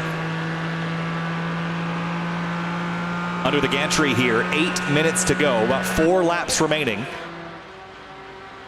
And this is your closest fight on the racetrack. Sim 1, Dustin Schaff, looks like he is out on pit lane, and he has been there now for about a lap's worth of time. But he must be out or servicing the car, serving a penalty or something, because he is going to stay put there in pit lane. Malashevsky looking cool as a cucumber. Out in front, led 9 laps. That's every lap we've completed so far. And behind him, that stat is 0. 8.5 seconds back, Anthony Stella. In a similar scenario to what we saw in Group C, about 8 seconds back. Not close enough to really have a rabbit to chase, but not far enough back yet to give up. If there's a mistake out of the leader, he's still within striking distance.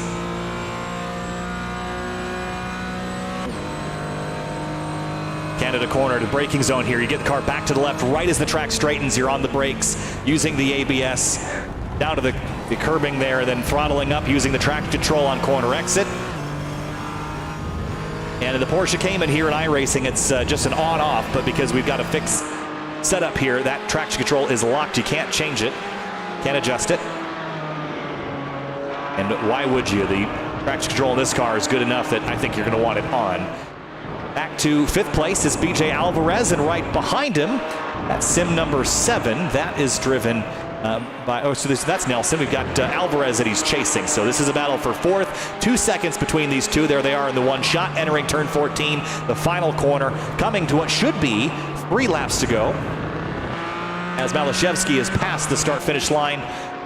And now it is a long, lonely wait for the next group to come up over the crest. Here they come. 1.8 seconds between Alvarez and Nelson. Alvarez in the white, Nelson in the silver and blue.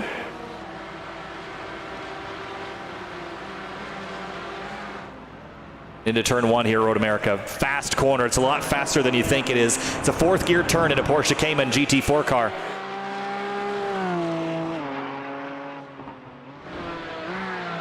Now 8.9 seconds from Malashevsky back to Anthony Stella. Then it's 2.5. We haven't really talked about Christian a whole lot since he got passed, but he is still lingering in 3rd place, still on the podium here in sim rig number 10, all the way at the end of the sim line here at Sim Racing Chicago, and just trying to get to the stripe a couple more times and pick up a podium here in Group B. So running low on time, 5 minutes remain in this session.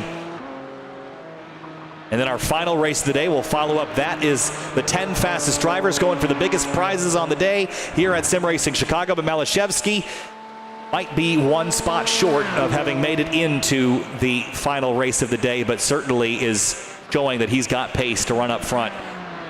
2:19.536. He's been incredibly consistent as well. His last lap, a 2:19.1 to a 2:19.5 that he just ran. I think Overchuk had a problem here at turn number 5. He was off track to the inside. Here's what happened to Overchuk. Right through turn number 10, throttles up. And just a slight contact there with the barrier. He'll get back rolling, but lose a little bit more time, and brings Bassi back into the mix. So these 2 might return to battle after both colliding, leaving the carousel a couple of laps ago.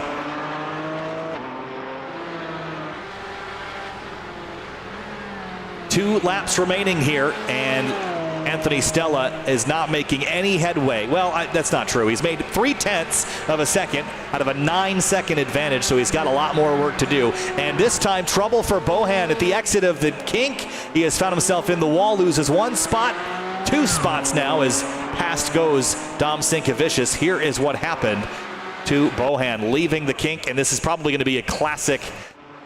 Driving a little bit too quickly through here, just tracks off. Yep, classic. Left side tires in the dirt, right side wall impact, then back to the left. You're playing ping pong here with the race car from right to left, and he'll drop out of the position he was running.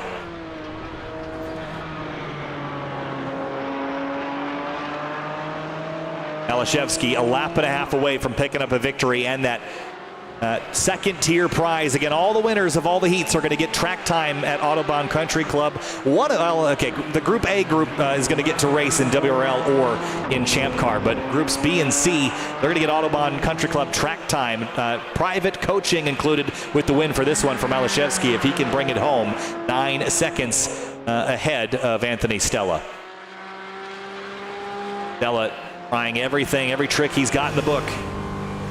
He's also been fairly consistent, at least since he since he passed Christian for second place. Last time by a 2:19.962 to his best of a 2:19.553 after 30 minutes within 0.4 of a second of your best time. It's pretty consistent stuff.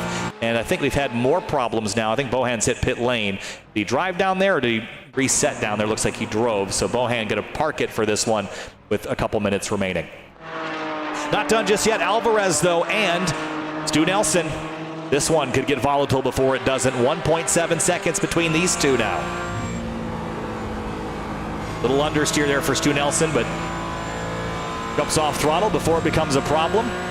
And he is battling for 4th place. If he can make up, this isn't going to get you a whole lot, but 4th place is better than 5th. He's got it in his sights now. Gained 0.3 of a second from the Carousel to Canada.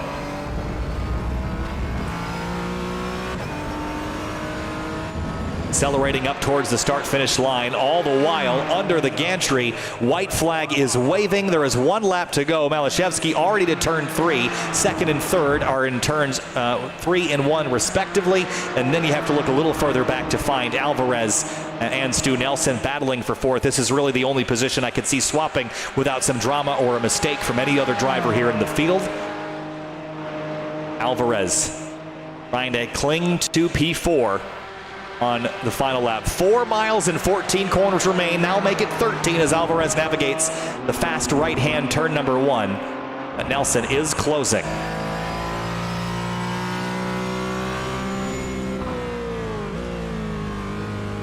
Alvarez a little bit tight to the inside line there at turn number 3. Was it too tight?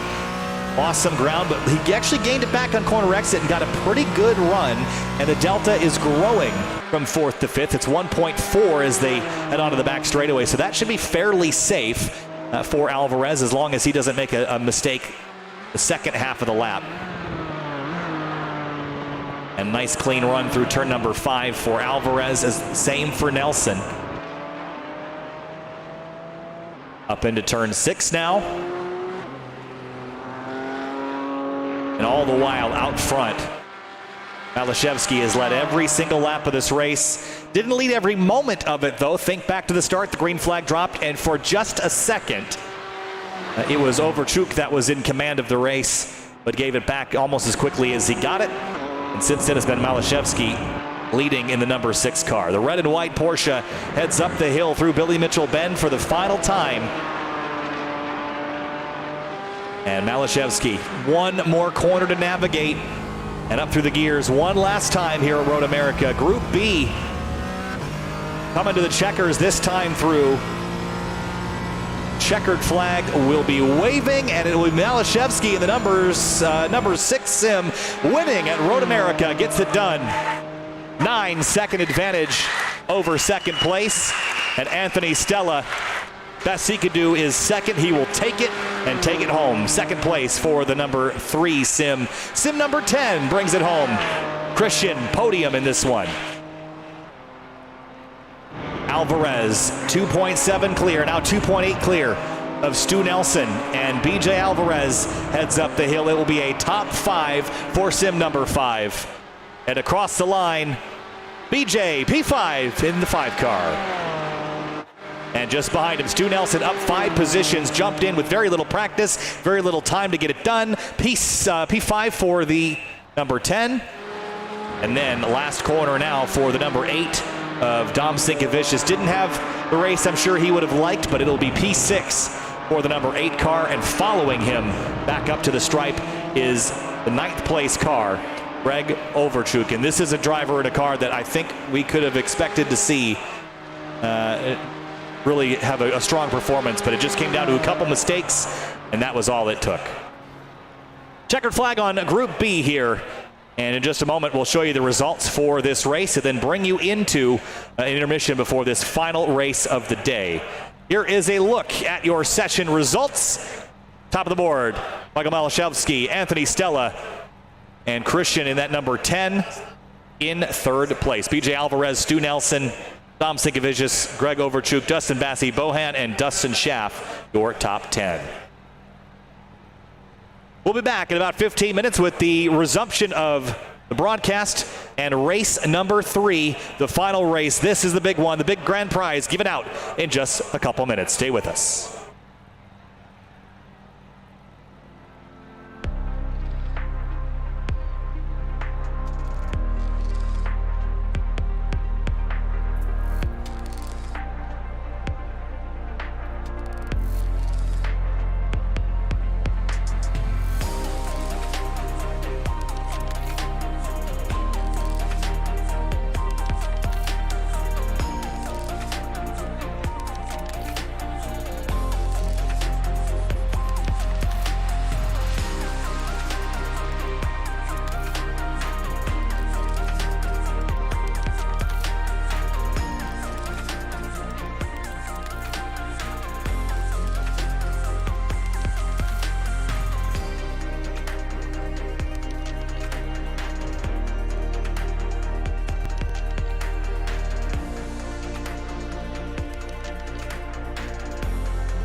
live from Sim Racing Chicago on location in Algonquin, Illinois. Hi everybody, I'm Kyle Heyer, joining you for the last race of the day, Group A for the Sim Racing Chicago special event. 30 drivers from all around the country have converged on this state-of-the-art esports facility to do battle for a grand prize, real seat time in a WRL or a champ car. And there's also some other prizes at stake for the rest of the podium finishers, but it has all come down to this. Our top 10 drivers, after qualifying all day today, this race coming up is where they're going to decide a victor. 7 minutes and 50 seconds remain here in qualifying that will set the grid, but have a look at the scenes here at Sim Racing Chicago. This is as I said, a state-of-the-art facility in Algonquin, Illinois. 10 sims, all with direct drives and motion and all the gizmos and gadgets you can think of attached to the rig. It is an absolutely awesome atmosphere here. The room is filled with people spectating, participating, and watching. Glad to be with you here today on what is outside of the facility, a pretty dreary day. So happy to be inside in Sim Racing Chicago. We'll head down to the racetrack here in just a moment, but we'd like to take you through a lap at Road America. They call this place the National Park of Speed. 4.048 miles around, 14 corners. It is known as being one of the classic North American road racing circuits. Population 1,000 in Elkhart Lake, Wisconsin. They began racing here in the early 1950s. The permanent circuit was built in 1955. It has changed very little since then. Still 4.048 miles, 14 turns. It all starts with a run down the front straightaway into turn number 1. Climb the hill just a little bit down there, then into turns 2 and 3. You're down into the turn number 3 that leads you onto the back straightaway. 3 is such an important corner because it leads you onto this incredibly long straightaway, down the hill into turn 5, which is perhaps your best passing opportunity. Then up the hill towards turn number 6. That will lead you onto the Corvette Bridge. The track falls away from you as you come up over the crest. Then at 7, 8, and 9 and 10, that's the carousel, those last 2 corners that lead you into the kink. The kink, a feared corner in North American road racing. Think of the corkscrew. Think of the S's at Watkins Glen. It is narrow, it is fast, and it will bite you if you make a mistake. Then through the beautiful tree-lined forest alongside Road America, that will lead you into Canada Corner. That's the corner number 12. Then Billy Mitchell Bend, turn 13, and turn 14. That will finish your excursion around the National Park of Speed. 5 minutes left here in qualifying. Here's the times up on the board for you in our 6 sims. Some names you're familiar with if you've been following along. Former Coca-Cola eSports iRacing driver. That's Matt Busa behind the wheel of the number 6 machine. We've seen this car win a race. It won race 2 just moments ago, and he is on the same sim. Sim number 6, and again, we've got them from left to right for you. Sim 6, I believe, is going to be the middle one in your shot here. Then the right bank, that's going to be sims 7, 8, 9, and 10 in the shot. No one in sim number 10 in this one, so we'll leave it as is. Busa at the top of the board right now, and then it's the number 9, sim number 9 behind the wheel, and that is Papadinskis. That is Tom Papadinskis that's behind the wheel of that, and Harris Papadinskis right behind him in 3rd place. That's actually the number 9 car. It was the 7 car that snuck up in there. That is Tom up into 2nd place with a 2:17.98. Then it's Doug Metzel in the number 8 car. He rides in 4th right now, followed by sim number 5. That car being driven by none other than Carter Pease in this race. Then in sim number 3, it's going to be Jim Patak behind the wheel. Sim number 1, that's driven by Robert Ridgway. And then sim number 4, with no time yet on the board, that is going to be Nate Olson behind the wheel. So those are your 8, make that 9 competitors for this final race of the day. And like I said, the winner of this race gets seat time in either a WRL or Champ Car entry. That is the ultimate prize, winning in iRacing. Big thanks again to Sim Racing for Chicago for having me out. This has been an absolute pleasure.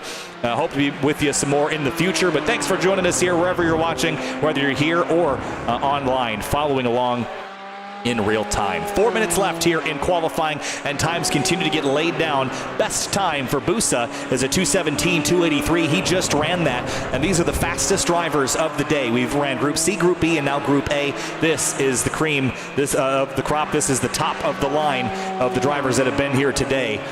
But we've seen trouble in the early moments of both races the C race in particular, the kink caught out a lot of drivers. Busa navigates it now in his red and white Porsche Cayman. Watch him navigate it. It's such a fast corner. You have to trust your car, trust the downforce level that it does have. This is a GT4 spec Porsche 718 Cayman GT4 Club Sport MR. And it has about 450 horsepower, a little bit of downforce to go with it, and really good brakes, really big tires to help it stick to the road here at Road America. Busa up the hill through Billy Mitchell Bend, being chased now by Nate Olson, who is second quick on the board at a 2:17.557. He just did that last time by, so he's up in the mix as well, currently provisionally on the outside of the front row. Then in position number 3, it is sim number 7. That is Tom and Harris, right now P3 and P4 in the 7 and the 9 car. There's Papadinskis heading down into turn number 1. 147 miles an hour before you jump down to 4th gear. A little bit wide there at the exit of turn number 1, dirt tracking it for a moment and accelerating down towards turn number 3.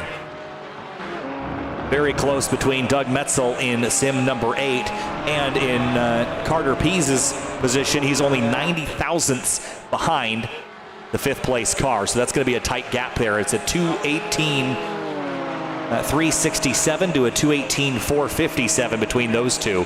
So still very much in contention in the final couple minutes here in qualifying. Here's Metzel heading down towards turn number 5, all on his own. That was corrected that Busa is still actively in the Coca-Cola iRacing series and continues to be competing in that eSports championship. That is iRacing's biggest championship. Tens of thousands of dollars on the line there. And Busa is showing his road course stuff. I was asking Matt earlier, I recognized his name from another eSports championship that I've broadcasted in the past. I thought it was the Porsche eSports Sprint Challenge Canada, but that wouldn't make any sense. What it was the Spec MX-5 Sim Racing Challenge was what Busa had done. That was a couple of years ago now, but Busa in command of this lead right now by 0.2 of a second here in qualifying. There's Olson on the binders into turn number 5. And just 0.4 behind him is Papadinskis and Harris Papadinskis. Less than a second between your top 4, less than 2 seconds between your top 8. And as I mentioned earlier, it's so easy to find yourself a couple seconds off here at Road America. A 10th off in every corner, 14 turns, 1.4 seconds. And that is a big difference around a track that's 4 miles long. So you certainly want to mitigate any places where you're losing ground. And I mentioned that the corners you need to nail. Turn 14, you're looking at it. Turn 3 is another turn that is absolutely important because it leads onto one of the longest straightaways on the racetrack. All the way down to turn number 5. You can't even see both ends of the straightaway from the same camera shot.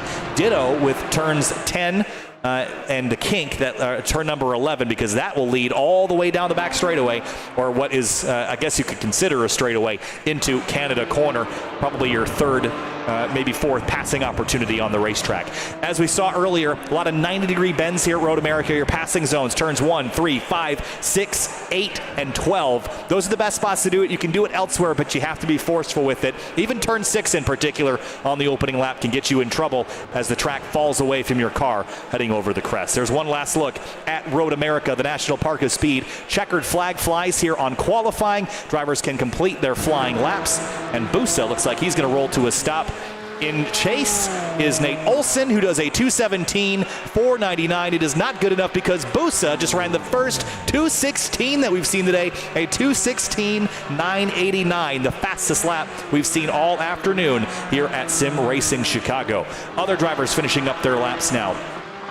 Tom Papadinskis working his way down through turn number 8. He's got plenty of traffic ahead of him, but they'll get one last opportunity to cross the stripe and input a better time. And it looks like Tom is up a little bit as it stands. Up about a couple tenths of a second, but this could be big. Go from row 2 to row 1 if he can improve on this time. A little bit of slipstream from the car ahead as well. Bit of a wiggle of the wheel there as he got into the curbing at the exit of the kink. They keep adding curbing to that area to make it give you a little bit more racetrack to catch yourself if you run wide, but it is not smooth curbing. It will rattle your skull and knock your teeth out. It's a pretty rough racetrack. They just repaved this place in the 2022 off-season. This is not represented here in iRacing, so the grip level is still as it was a couple of years ago. And it looks like Papadinskas' final run of the line here. Will it be an improvement? One car spins. That was the number 9 car. That was Harris Papadinskas. And up to the stripe. Slipstream's going to help a lot. Will it be good enough for second place? He would need to beat a 2:17.499 across the stripe. 2:17.844 is not good enough to advance. He will stay in position number 3. Checkered flag here on qualifying. And before we head into the race here, one final reminder that we are live on site from Sim Racing Chicago here in Algonquin, Illinois. State-of-the-art sim racing arcade facility.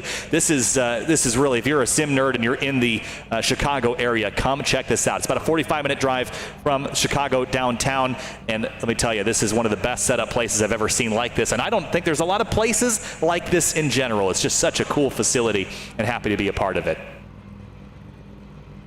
Field will grid in just a moment, and we'll be turning them loose for 30 minutes. That will decide our winner, the one that will get to race for real in virtual reality, virtual to reality here at Road America in iRacing and at Sim Racing Chicago. Look at the bustling around as everyone decides what sim they're going to look over the shoulder of and look on the screens from high above, mounted up on the ceiling here as we get prepped. 14 laps is what we'd expect. We've seen 13 so far. But we'll get a full pace lap to run through your starting order and shake things down before we turn everybody loose. I anticipate some good battles in this field. We've seen them these races get progressively more entertaining throughout the afternoon. And I think this last one is going to be one to watch. And I'm Kyle Heyer. Thanks for joining me here today at Sim Racing Chicago. One last race to finish things off. We got a podium celebration, and we'll crown our race winner. But cars are rolling, and now begins the process of heating up the tires and heating up the brakes, getting these cars prepped for action at the 4-mile behemoth of Road America. Doubled up 5 rows deep. Starting lineup on the left-hand side of the screen. Let's run through it now. In row number 1, kicking things off in position number 1, that is Matt Busa behind the wheel. He will start in first on the inside of that first row, followed by Nate Olson in that monster-colored number 4 machine. In row number 2, it's going to be Tom and Harris Papadinskas. They're going to start alongside each other in positions 3 and 4. Doug Metzel is going to start in row number 3 in sim rig number 8. And then alongside him will be Carter Pease in the number 5 rig. Row 4 is going to be, that is Dimitri Pisios, who will start in position number 7 in the number 2 machine off to my left. And then he'll start alongside Jim Patak, who is an avid iRacer. We'll see him probably climb his way up through the field. And bringing up the rear of the field is Robert Ridgway in sim number 1, all the way over there by Dimitri. He will start alongside nobody, because there is no 10th driver for this race. 9 competitors kicking things off here in this one. Field heads up towards turn number 6. It is a pleasure to be with you. Much nicer inside than out today as we approach. I think we just hit the spring equinox the other day, but finally seeking spring as we get towards the racing season. Racetracks across the country and the world coming alight with sound and sights. And in iRacing, we do it year-round. I think sometimes we take that for granted, the ability to race each other all year, all times, all cars. Can't necessarily climb into Porsche Cayman at will on your own in real life, but you certainly can here in iRacing. Doubled up and getting set for this 30-minute event. 13 laps is what we'll do. It'll be timed, though. It'll be a 30-minute race. And it'll be, I'm going to guess it's going to come down to the final 5 minutes or so. But everyone here having to adapt to very good equipment, but different equipment than perhaps what they're used to at home. Again, all the sims here are equipped with motion and direct drive. And again, motion is something that's, I don't want to say inaccessible, but difficult to install yourself at a home rig. But here at Sim Racing Chicago, everybody's got it. Everybody's using it. It's going to be a blast to watch them kind of shake around as they hit the curbs here at Road America. And again, just getting used to those different sensations in the attempt to simulate the seat of the pants feel that you get behind the wheel of a real race car. Some of these drivers have driven a long, long way to be here today to compete with us. All the way up to Algonquin, Illinois. Like I said, Sim Racing Chicago, located about 45 minutes north of downtown Chicago. Come check it out if you have not seen it. It is such a cool place. Lit up, colored, and it is just an absolutely phenomenal place to watch racing, to participate in racing in virtual motorsport. Going for prizes in this last race. This is the final and most competitive race of the day. The winner after 30 minutes will get to race for real, perhaps kickstarting a racing career they didn't know they could have. It is time to kick things off from the National Park of Speed. 14 corners, 13 times. Here we go, up the hill, packed up, paired up, 5 rows deep. Busa in command in the red car to the inside, and over the crest they will come. They're going to see the green flag in the hands of the starter, and here it comes. Green flag flies. We're racing at Road America one final time at Sim Racing Chicago. A nice clean getaway from Matt Busa. He goes defensive on Olsen down towards turn number 1. Now moves back to the left, back to the racing line. His drivers behind them vie for position into turn 1. Looks like Dimitri Picios is going to be in the middle of it. Ooh, that's tight down there through turn number 1. Sim number 9, that's driven by Papadinskis. He's going to lose a couple spots in all this as Olsen goes to the inside and takes the lead away from Busa at turn number 3. That was a great pass there, and early does it. We've seen the leader get to the lead on the opening lap and drive away, but Busa's not going to let that happen. Will he settle in? Will he go for it again? Side by side behind them. This is number 2 and number 5. Picios and Pease side by side for 6th place. And it looks like for now, Picios is going to win that battle. He's in the silver car. Pease to the inside in the white car.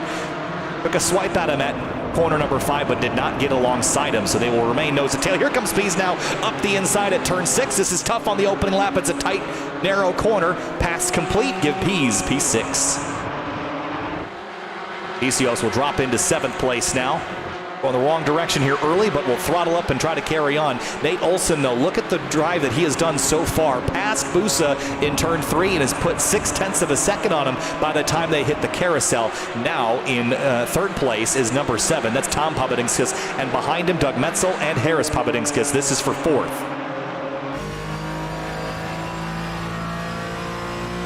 And into the kink for the first time. In Group C, this was a disaster zone, a junkyard of Porsches. This time, though, oh, one car off. Was that Metzel? A little bit wide there in the Castrol car.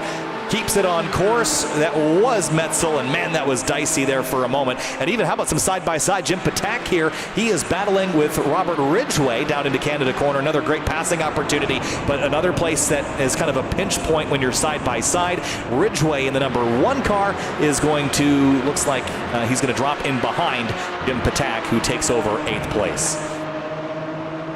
Lap 1 complete. We've had a lead change. How many more will we have? There's the advantage for Nate Olsen, 0.8 and growing as Busa sees that number 4 get smaller out the windshield and across the stripe to complete their first of what could be about 13 laps worth of racing.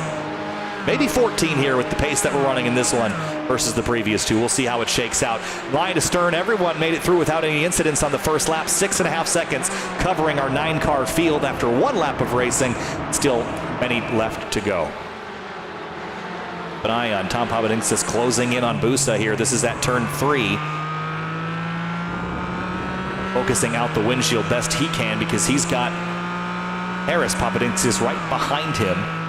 Those two related here to racing together, and they are nose to tail on the racetrack. And in behind, Pease and Picios, we documented that battle for 6th a little while ago. Not completely sure that we've completely sorted this one yet. Here's Picios on board now into turn 5 on the binders in the number 2 car. Drops a tire on the inside curb to hook the corner and accelerate up towards turn number 6. And as I mentioned, the track falls away from you here. The track goes up and then it flattens out. And as you come up over the crest, especially in a faster car, you kind of feel those front tires almost leave the ground. You lose that front grip for a moment, and you're braking and trying to shift that weight back forward. But by the time you turn in, sometimes it's too late to get massive understeer there, and you can really run yourself off the track yourself. But Picios navigates it nicely and keeps the pressure on Carter Pease just ahead of him for 6th place. Up in the front, though, it's almost a second gap. There is your leader, Olsen, into the kink now for the second time. 9/10 of a second. Racking out to the edge of the road. There's Busa. There's Papadinskis. Other Papadinskis, and here's Metzel now in 5th place. That's going to be a tongue twister to say that name a whole bunch of times. Into Canada corner, though. Doug Metzel narrowly avoiding calamity a lap ago in the kink. Looks like he's got this thing pointed the right direction. A little bit of understeer, uses all the road at the exit of Canada corner, but he's got drivers closer to his rear bumper than his front, so he's got to make sure he's focusing forward and trying to close that gap up to 4th. Getting dramatic behind in 6th, 7th, and 8th. He's PCO's Patak. And it looks like a pass here as looks like there was a bit of a struggle there for the leading group. That was the Carter Pease car. He's going to drop a position or 2 as Patak gets by, and so does PCO. So 2 spots in 1 corner lost for Carter Pease in that final turn. Let's go back and watch what happened again there as he got through turn 14. I think he just missed the apex. It's such a critical turn to get right. On the grass, you see the car wiggle just a little bit and then drops the tires on the left on the way out of the corner, and that's what did him in. They're still battling, though, at turn number 3. These 3 cannot let each other go, and now it's going to be Patak that takes the spot, and Pease and PCO side by side as they were on the opening lap now, down towards 5. It's all a drag race from the run that left turn 3. Big block there by Pease into 5, going defensive, and look at the lunge from behind from the one of Robert Ridgway, closing the gap, and looks like PCOS is off wide at 5. He'll lose another spot, maybe 2. Here comes the one of Ridgway up into the mix. This is a battle for 8th place now, and he's up into position. Great run there down the inside, spooked everybody out of the way. While this is settled, this is not. Battle for 3rd place here. Papadinskis is trading positions here. Harris past Tom.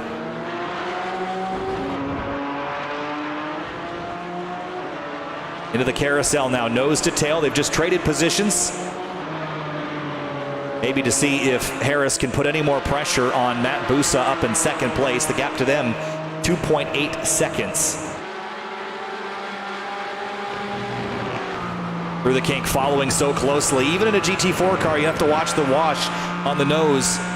Any cars with more power and more downforce, again, you lose the ability for that air to push your car down on the racetrack when you are in behind another car. It's an advantage on a straightaway because they're pushing the air out of the way for you. You get to the corner, you need that air on the rear wing. Think of the rear wing like an airplane wing. Airplane wings make it go up, race car wings make it go down. They basically flip the airfoil over, and that's what makes you stick to the road.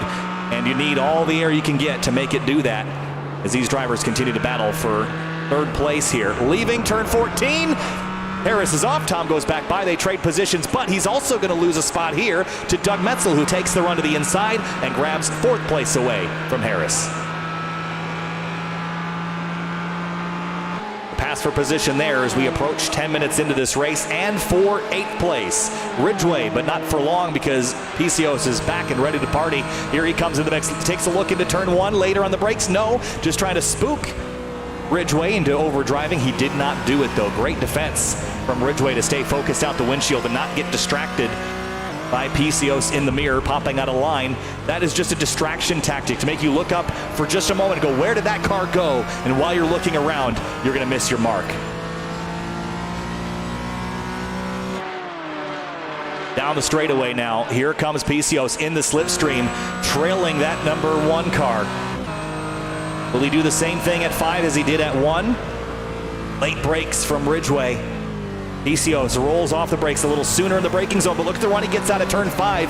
Now at turn 6, Ridgway will be vulnerable, but got enough of a run to protect it for now. Ridgway working his way through 6 and 7 now, as PCOS keeps the pressure on. This is one of the closest battles on the track. There are others. We will take you there when they get spicy. For now, this one's the one of choice. PCOS dive into 8. Not enough overlap, or any overlap to speak of there. Not close enough. Meanwhile, Papadinskis and Doug Metzel. This is going to fire off again pretty shortly, I fear, for Metzel, who took advantage of Harris off track at turn 14 last time by. I think Harris is a little quicker on pace. We should see it come back his way. A little bit wide there through the kink and had to lift early. Gave up some time on corner exit.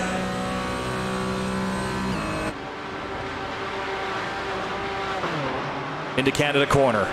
It is a 3-horse race for third place. Tom Papadinskis, then it's Doug Metzel, then it's Harris Papadinskis, all battling for a top 3 in this one. Prizing for the top 3, but the big prize is P1. And Nate Olson, he hasn't set sail like we've seen in the prior 2 races, but he is holding a pretty constant gap, a 1.2-second advantage over Matt Busa. But can Busa run him back down? Here's a look. Best lap for Olson, a 2:17.405. That time through, though, Busa gained 3/10. Could the lead come back his way as we go back for the battle between Papadinskis and Doug Metzel into turn 1? This is tight and tidy here for position. Here comes a look for 4th. Papadinskis later on the brakes. No, Metzel outbrakes, clobbers the rear of Tom, who keeps it on course somehow. I have no idea how he kept that car on track. That was almost disaster. Great driving. That was almost certainly going to be a trip to the gravel trap. Contact from behind, pow, and he had enough brake power left to keep it on the road. That was a race-saving maneuver there to hang on to it. Meanwhile, Ridgway, Carter Pease, and Picios continue their three-car scrap for 7th. A little bit of a defensive line there from Ridgway. Here comes Pease to the outside. Braking zone for 5. You got that rumble strip on the right that'll destabilize the car. And here comes Picios up the inside, dragging some gravel with him. He wants position, but these 2 ahead of him, just a little bit better run out of the corner up to turn 6. 7th, 8th, 9th. Close battle here for position, as the lead between Olson and Busa is down under a second, now just over. It's on the brink of being under a second for the first time since lap 2. It's now lap 5, 20 minutes to go, make that 19. Go back to Tom Papadinskis and Doug Metzel, who came together at turn number 1. We saw the contact there, let Harris get through, but Metzel trying to get by Tom as well, this time without contact as they sweep through the kink. Almost off course again. Every time the racing line will take you right to the edge, and off track into the wall goes Picios, bounces off the concrete, now into the Armco, and he will fall out of the battle he's been in. Not what he needed there. Just trying to get a little bit too much. Cracks out, drops a tire in the dirt, and then, yeah, just every time. If I had a nickel for every time a car bounced off that concrete wall at Road America, I could buy the place. Picios back in 9th place. Up front, the lead is restabilized at 1.1 to 1.2 seconds. Olson leads as we close in on halfway. Remember, what's at stake here at Sim Racing Chicago today is a chance to drive in the WRL or in a Champ Car. We are live from the Sim Racing Chicago facility. All 9 drivers in this race are here with us today, having traveled from all over the country, some local, some not, in this esports competition utilizing the iRacing software and racing virtual Porsche Caymans in a very real context. Look at this battle here. Here comes Metzel past Tom Papadinskis, this time without contact to lead to it. And Tom will have to rebound this time on the back straight, but the run that Doug got is going to put him off in the distance for now. Another zip code for the moment, but Tom's going to want to move back in. Here he comes in the braking zone at turn 5. Will he close the gap? Slightly, but Doug Metzel takes 4th place. And back behind them, once again, Ridgway, and this time it's Carter Pease up the hill again at turn 6. They have swapped positions a handful of times, losing track of who was what and where and when. But they continue their scrap, not for a podium, but for 7th place. And sometimes the biggest smiles come from those that were battling fiercely for position, even outside of the top 5. Here's a look from Ridgway up the inside at turn 8. Just enough space there from Pease to make that corner work out all right. As we sometimes say, the worst thing that can happen by leaving someone room to race is that you have a great race. And meanwhile, Jim Patak, remember where he started this race? Tell you, 8th place, second to last. He is up to 6th now and running down Tom Papadinskis, who's fallen backwards in this race. Here comes Patak with a good run up the inside of Canada corner, later on the brakes. Not close enough to have overlap, but certainly making Papadinskis sweat just a little bit. Good battles all over the racetrack. It is still a second between Olson and Busa. Whoa, big of a slide there by Carter Pease at the exit of turn 13. Billy Mitchell-Bendt, he had his hands full with that one. And as he leaves turn 14, it's going to have Ridgway right behind him. Here's what happened as he left turn 13. Billy Mitchell-Bendt grabs the grass, and that was very close to being a crash there. Great job to keep it on course, but now can he defend from the tracking car behind him? That's Robert Ridgway, who's going to pop out of line here towards the end of the straight. Here he comes. Battle for 7th place into turn 1. He's on the outside. Ridgway to the inside. Ridgway takes the move and completes the pass on corner exit. Well done. Great clean pass there by the number 1. But what does Pease have to do in response? Better run on corner exit. And we're hearing that Doug Metzel in the number 8 car, because of the collision at, I believe this was the collision at turn number 1, will get a plus 5-second penalty. So what that means for Doug is that he has got to establish some distance between himself and the next closest driver, because he's going to have 5 seconds added to his time post-race. He's currently 4th. That would put him in 7th place as it stands, or at least 6th place, I believe. So that will drop him down a couple of positions. Something to keep note. Got to keep your hands clean in these races to get the prizing, to get on the podium. Here's Patak launching an attack on Papadinskis here for 5th place. Half this race remains here at Sim Racing Chicago. 14 minutes and 35 seconds for Nate Olson to hang on. He has been clinging to a 1-second gap, but Busa is threatening to eat into it every single lap. It's a 10th here, a 10th there, give it, take it. But Busa was faster in qualifying. He's gonna have to tune his pace. He's still in the slipstream and just hanging tough here to the back of Nate Olson.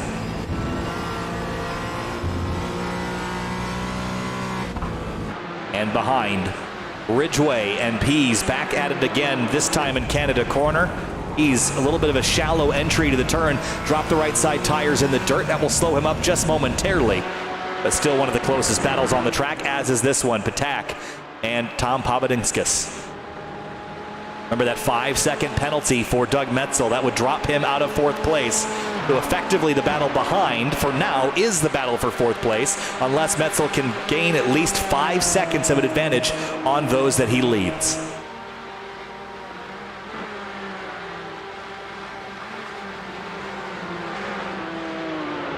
Into turn 1 for this 3-horse race. Metzel a little bit wide there at turn 1. In real life now, the outside of turn 1 has a lot of paved runoff, but here in iRacing it is grass and gravel. If you go out there, you'll almost certainly end up in the wall like you would if you did the same at the kink or elsewhere on this track. This is a classic North American circuit. It will let you fight yourself. It will certainly assist you if you'd like to put your car off in the gravel at a track like this. Back to Ridgway and Pease down the backstretch towards turn number 5 in the slipstream here. It's 0.2 of a second, 2.5 of a second. Pease has been a little bit better on the brakes. See him close up right at the tail end of the braking zone, but great work there by Ridgway, and it stays constant. Nate Olson, last time by, did a 2:17.134. Busa did a 2:17.168. 300ths in difference in their lap times. Guess what? Both of them also just ran their best lap of the race. So did car number 7. That was Papadinskis, Tom Papadinskis. So did car number 3. Busa drops a tire at the exit of the kink. But lots of best laps being run now as drivers are kind of getting comfortable with their position, with their equipment, and now can focus forward. But Busa is closing down just a little bit. 0.8 of a second. That's the closest it's been since lap 2. It's lap 8, and he's running out of laps this time. 12 minutes to go. Here's Carter Pease back on the tailpipes of Robert Ridgway into Canada corner. Will he try to outbrake him? Brake lights illuminate almost at the same time. He's got overlap into turn 12, but Ridgway closes the door at the apex and will cling to the spot for now.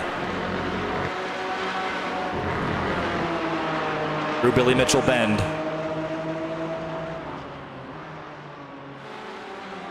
One second. It is just such give and take between the front two. I think if you swap the positions right now, I think you'd see the same thing. No one able to gain purchase. They are that close, running incredibly close lap times. This time, give it to Busa the advantage. A couple hundredths of a second quicker. Metzel falling into the clutches of Tom Papadinskis again, this time with 11 minutes to go.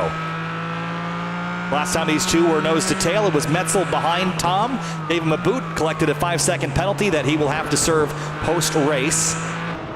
And all the while, Carter Pease continuing his assault on the rear bumper, if making the pressure that he's got on Ridgway. I mean, this is just incredible stuff here between these two. They have just been going back and forth. Defensive line here from Ridgway. He is feeling the pressure. Here comes Carter Pease to the outside, and this time he's going to have a bit of a better run here because he's going to late apex and try to throttle up, but didn't get enough of a run to get overlapped by turn number 6, so still unable to get alongside that number 1 car. There is enough pressure on the back of Ridgway's car to make diamonds. It's that hot and that under pressure right now. Into turn number 8. This is the closest battle on the racetrack. We'll take you to the next closest when we get there.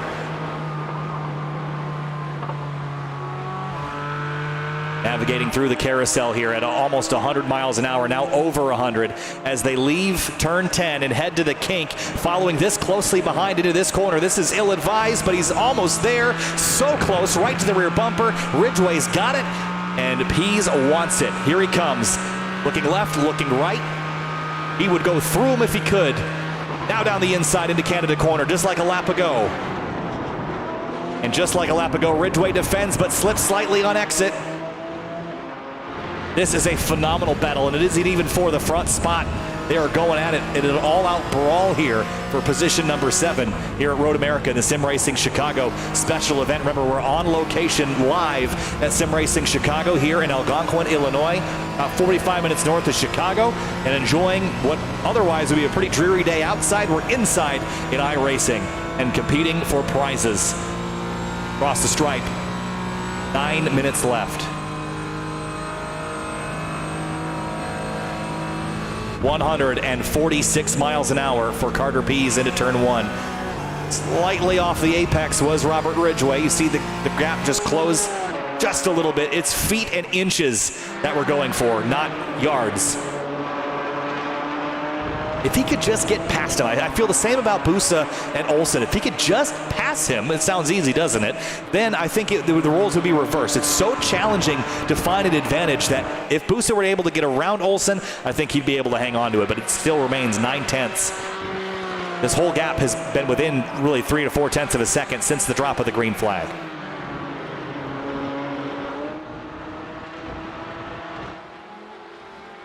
And up into turn number 6. The ever-present Pease and Ridgway fight. Turn 7, clobbering the curb on the inside to try to carry a bit more speed through a fast section that leads you into a passing zone. Into turn 8 now. Carter closes in again, but look at the, little bit of a slip there by the 1 mid-corner. But Pease was a little wide on exit, wasn't able to capitalize on it. This is the thing that when you're following another driver, the goal is make no mistakes, because if he does and you follow him into it, you've given away maybe your one opportunity to get by him. So you have to be ready to pounce on any opportunities that arise. That could have been one there, but what would you have done? You're leading into the carousel. You can't really make a pass there, at least not safely. Now look at the run through the kink. He's close, within a 1/10 and a half, but every single lap he gets to the quarter panel here, heading into the Canada corner, and is just not able to complete it. Here he is again. This time tries to spook the one into overshooting. He will not. Ridgway, nice defense. Grabs some gravel on corner exit.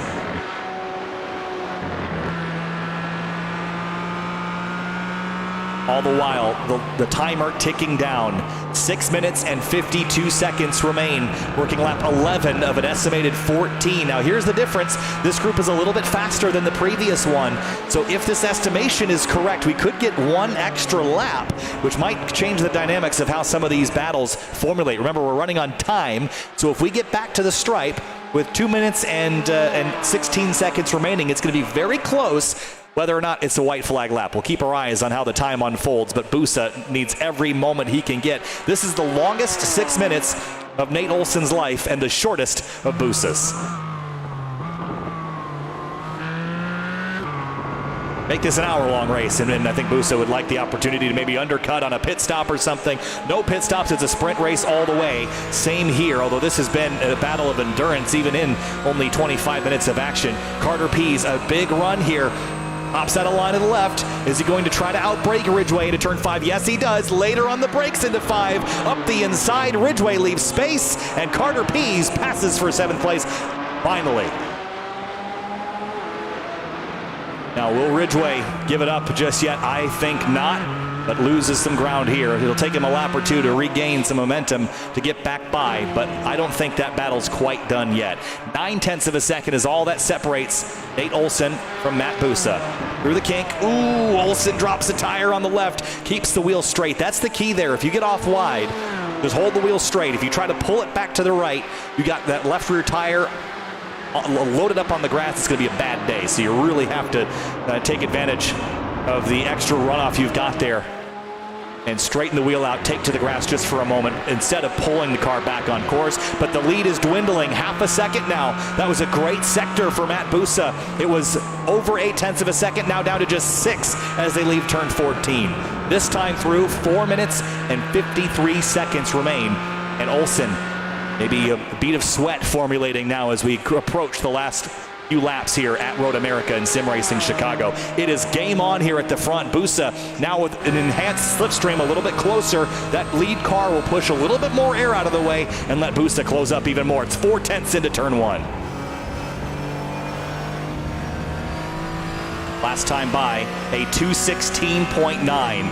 That was the best lap of this race. That is also the fastest lap we have seen today. Bussa is putting it on right now. He's got the slipstream. That's going to help, but he is lighting the fuse on the firework here and get ready for a show.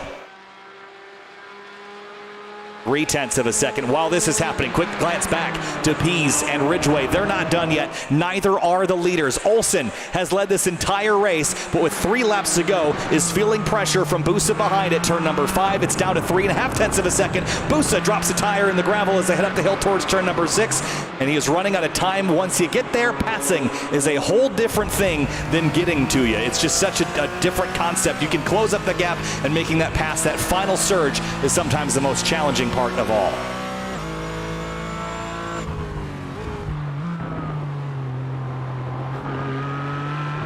Through the carousel now, Bussa using a little bit of strategic off track there to try to carry some momentum and pass for position. Oh, trouble! Pease gets together with Ridgway. They collide in turn 6, and around goes the number 1 at the top of the hill. And this time, Pease off left, and does he track left just a little bit? And that's how they got together there. I think Pease drifted just a little bit. That's all that it took. Meanwhile, for the lead, the battle is on. Olson defensive into Canada corner. Here comes Bussa up the outside, side by side for the lead through Canada corner. Game on here. We're coming to 2 laps to go at Road America. Bussa chases Olson, and it is all for the marbles here. A seat to ride in the WRL or Champ Car on the line. Bussa going for it in Canada corner. Couldn't complete it. Final corner coming to 2 laps to go. 0.3 back as we come up the hill. Fully in slipstream as 2 other drivers. This time, Tom Papadinskis off at turn 12. How did he get there? Was he helped? There was a car behind him, and was there contact? No, he just drives in there a little bit hot all on his own, so no issues there for Papadinskis. He will drop a position and back to the lead again. Bussa hounding the back of Nate Olson through turn 1 and turn 5. This is where it's going to happen here. If it's going to happen on this lap, it'll happen at 5. The slipstream entering 3.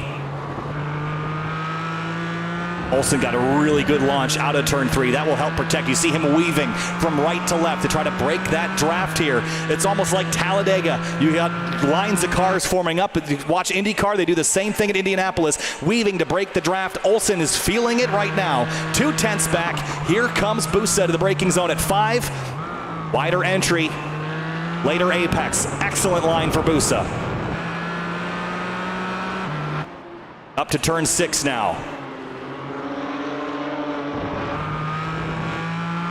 Into turn 7, Bussa is all over the back of Nate Olson.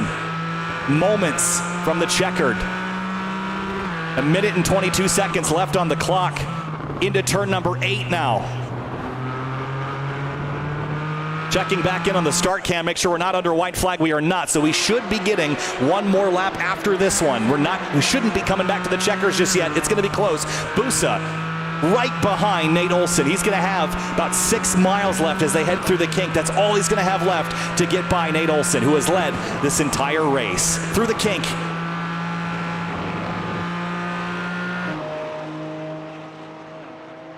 Anticipation building.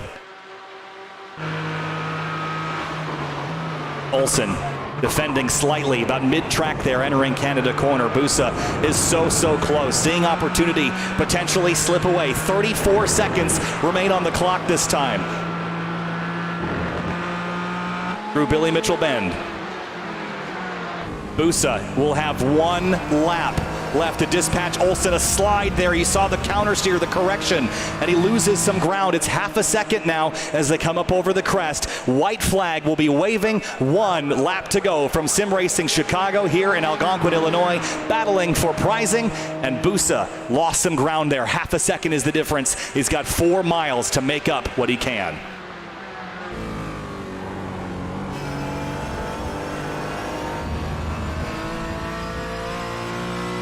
Down the hill towards turn 3. Busa gained a little bit, 3/10 back. Turn 3, such a critical corner. He throttles up. That was a good line, good run for Busa. He should close this down. You see the weave there from Busa trying to split, or from Olson rather, trying to split the draft. The 7 car has hit pit lane. Tom Pomadinskas has hit pit road. Here comes Olson and Busa into turn number 5. Game on here. Turn 5, turn 6. We are halfway through the lap and heading up towards turn number 6. You see everyone crowding over the Sims. Here comes Busa to the outside of turn 6. Nowhere to go. Crosses over through turn number 6. Now settling up for second as they head into the final sectors of Road America here. It is game on at the front. Olson has had the advantage so far this race. He has led 13 of the 13 laps we've run. Will he lead the final one? You don't need to lead everyone. You just need to lead the one where they display the checkered. Busa through the carousel. 1 good passing opportunity remains at this lap. It is turn 12. You might be able to force turn 14, but he slips a little bit through the carousel, and Olson gaps him just slightly. Now that's a lot bigger of a gap. Busa's off. Busa's got trouble. Oh, he's out of fuel. Busa is out of fuel. This race ran 1 lap long, and he has pulled the car off to the side and shuts the engine off. And just like that, his chance to win has been extinguished. Meanwhile, is the same true? I think it is. The number 9, Harris Pomadinskas, is also out of fuel. And so is the leader out of fuel. Nate Olson creeping up the hill. It's all uphill from here. Billy Mitchell Bend and turn 14 are up the hill. Who's got fuel left in their car? Jim Patak has fuel left in it, but for how much longer? It's 13 seconds, 12 seconds. The final corner, he's not going to make it back to the stripe. Nate Olson is rolling to a stop. And all the while, Jim Patak, does he have fuel left? He is out of fuel as well. Sputtering. Does he have anything left? Does anybody have anything left? What a turn of events on the final lap. There's the pass. Jim Patak rolls on through. Does he have anything? He's sputtering, but look at the hill, the mountain he's got to climb. 40 feet up at 30 miles an hour. Is he going to get there? Meanwhile, the 1 of Robert Widgway, he has hit pit lane. He has fuel. He is a long way from home in Canada corner.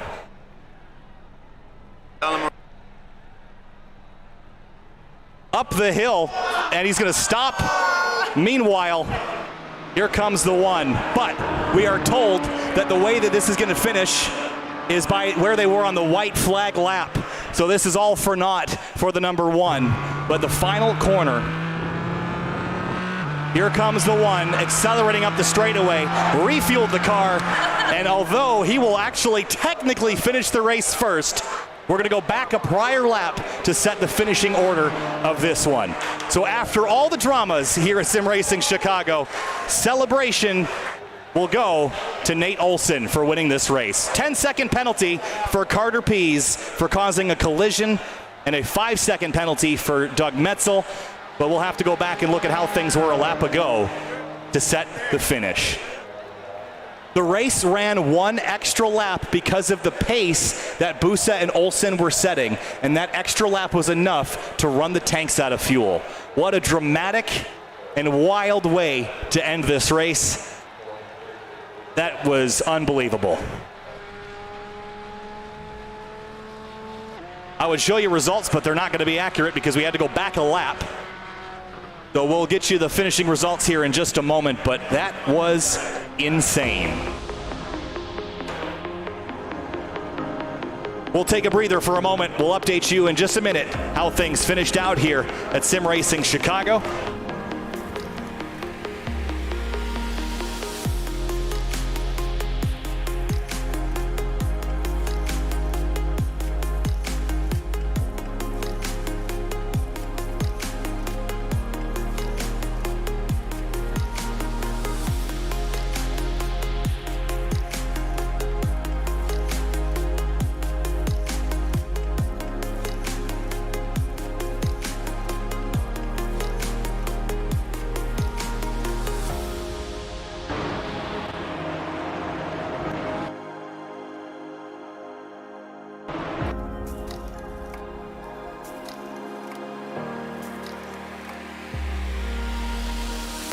So the way this race will finish, we're going to go back to the previous lap to show you how things finished out here.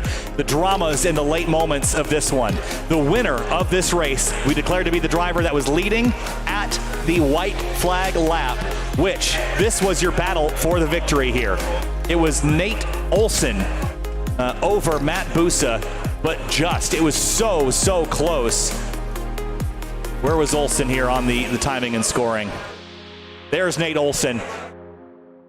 So Olsen is your race winner, followed by Matt Busa in second place. Then behind them, we have to wait a minute to get the rest of them, but let's see who finished in position number 3. Olsen wins, Busa second. And then position number 3, we have to wait a little while to get the stripe. And that was Tom Papadinskis, I believe. No, that was Dimitri. Nope, that was Harris Papadinskis, position number 3. That's your podium. We'll look at the rest of the results a little bit later. We got the podium. I think we're good for now.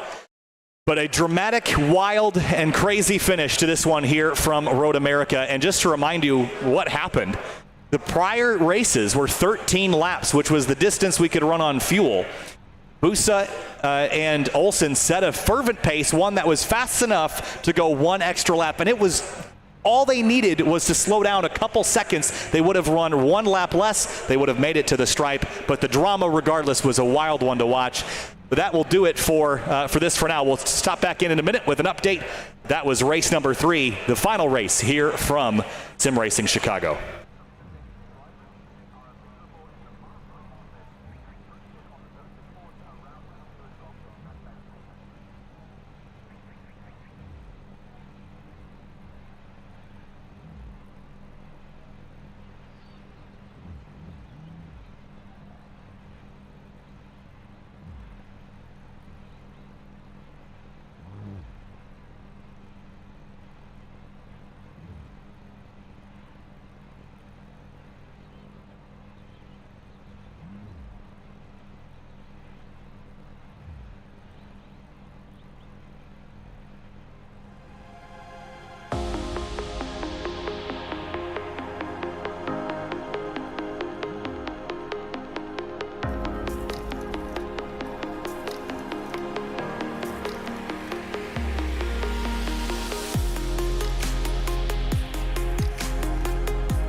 And with that, the live broadcast will be signing out. Thanks so much for joining us for a wild day of action. Congratulations to Nate Olson for winning the final race and winning the grand prize here from Sim Racing Chicago. Thanks so much, everybody. Kyle Heyer alongside you. We'll see you next time here from Sim Racing Chicago HQ in Algonquin, Illinois.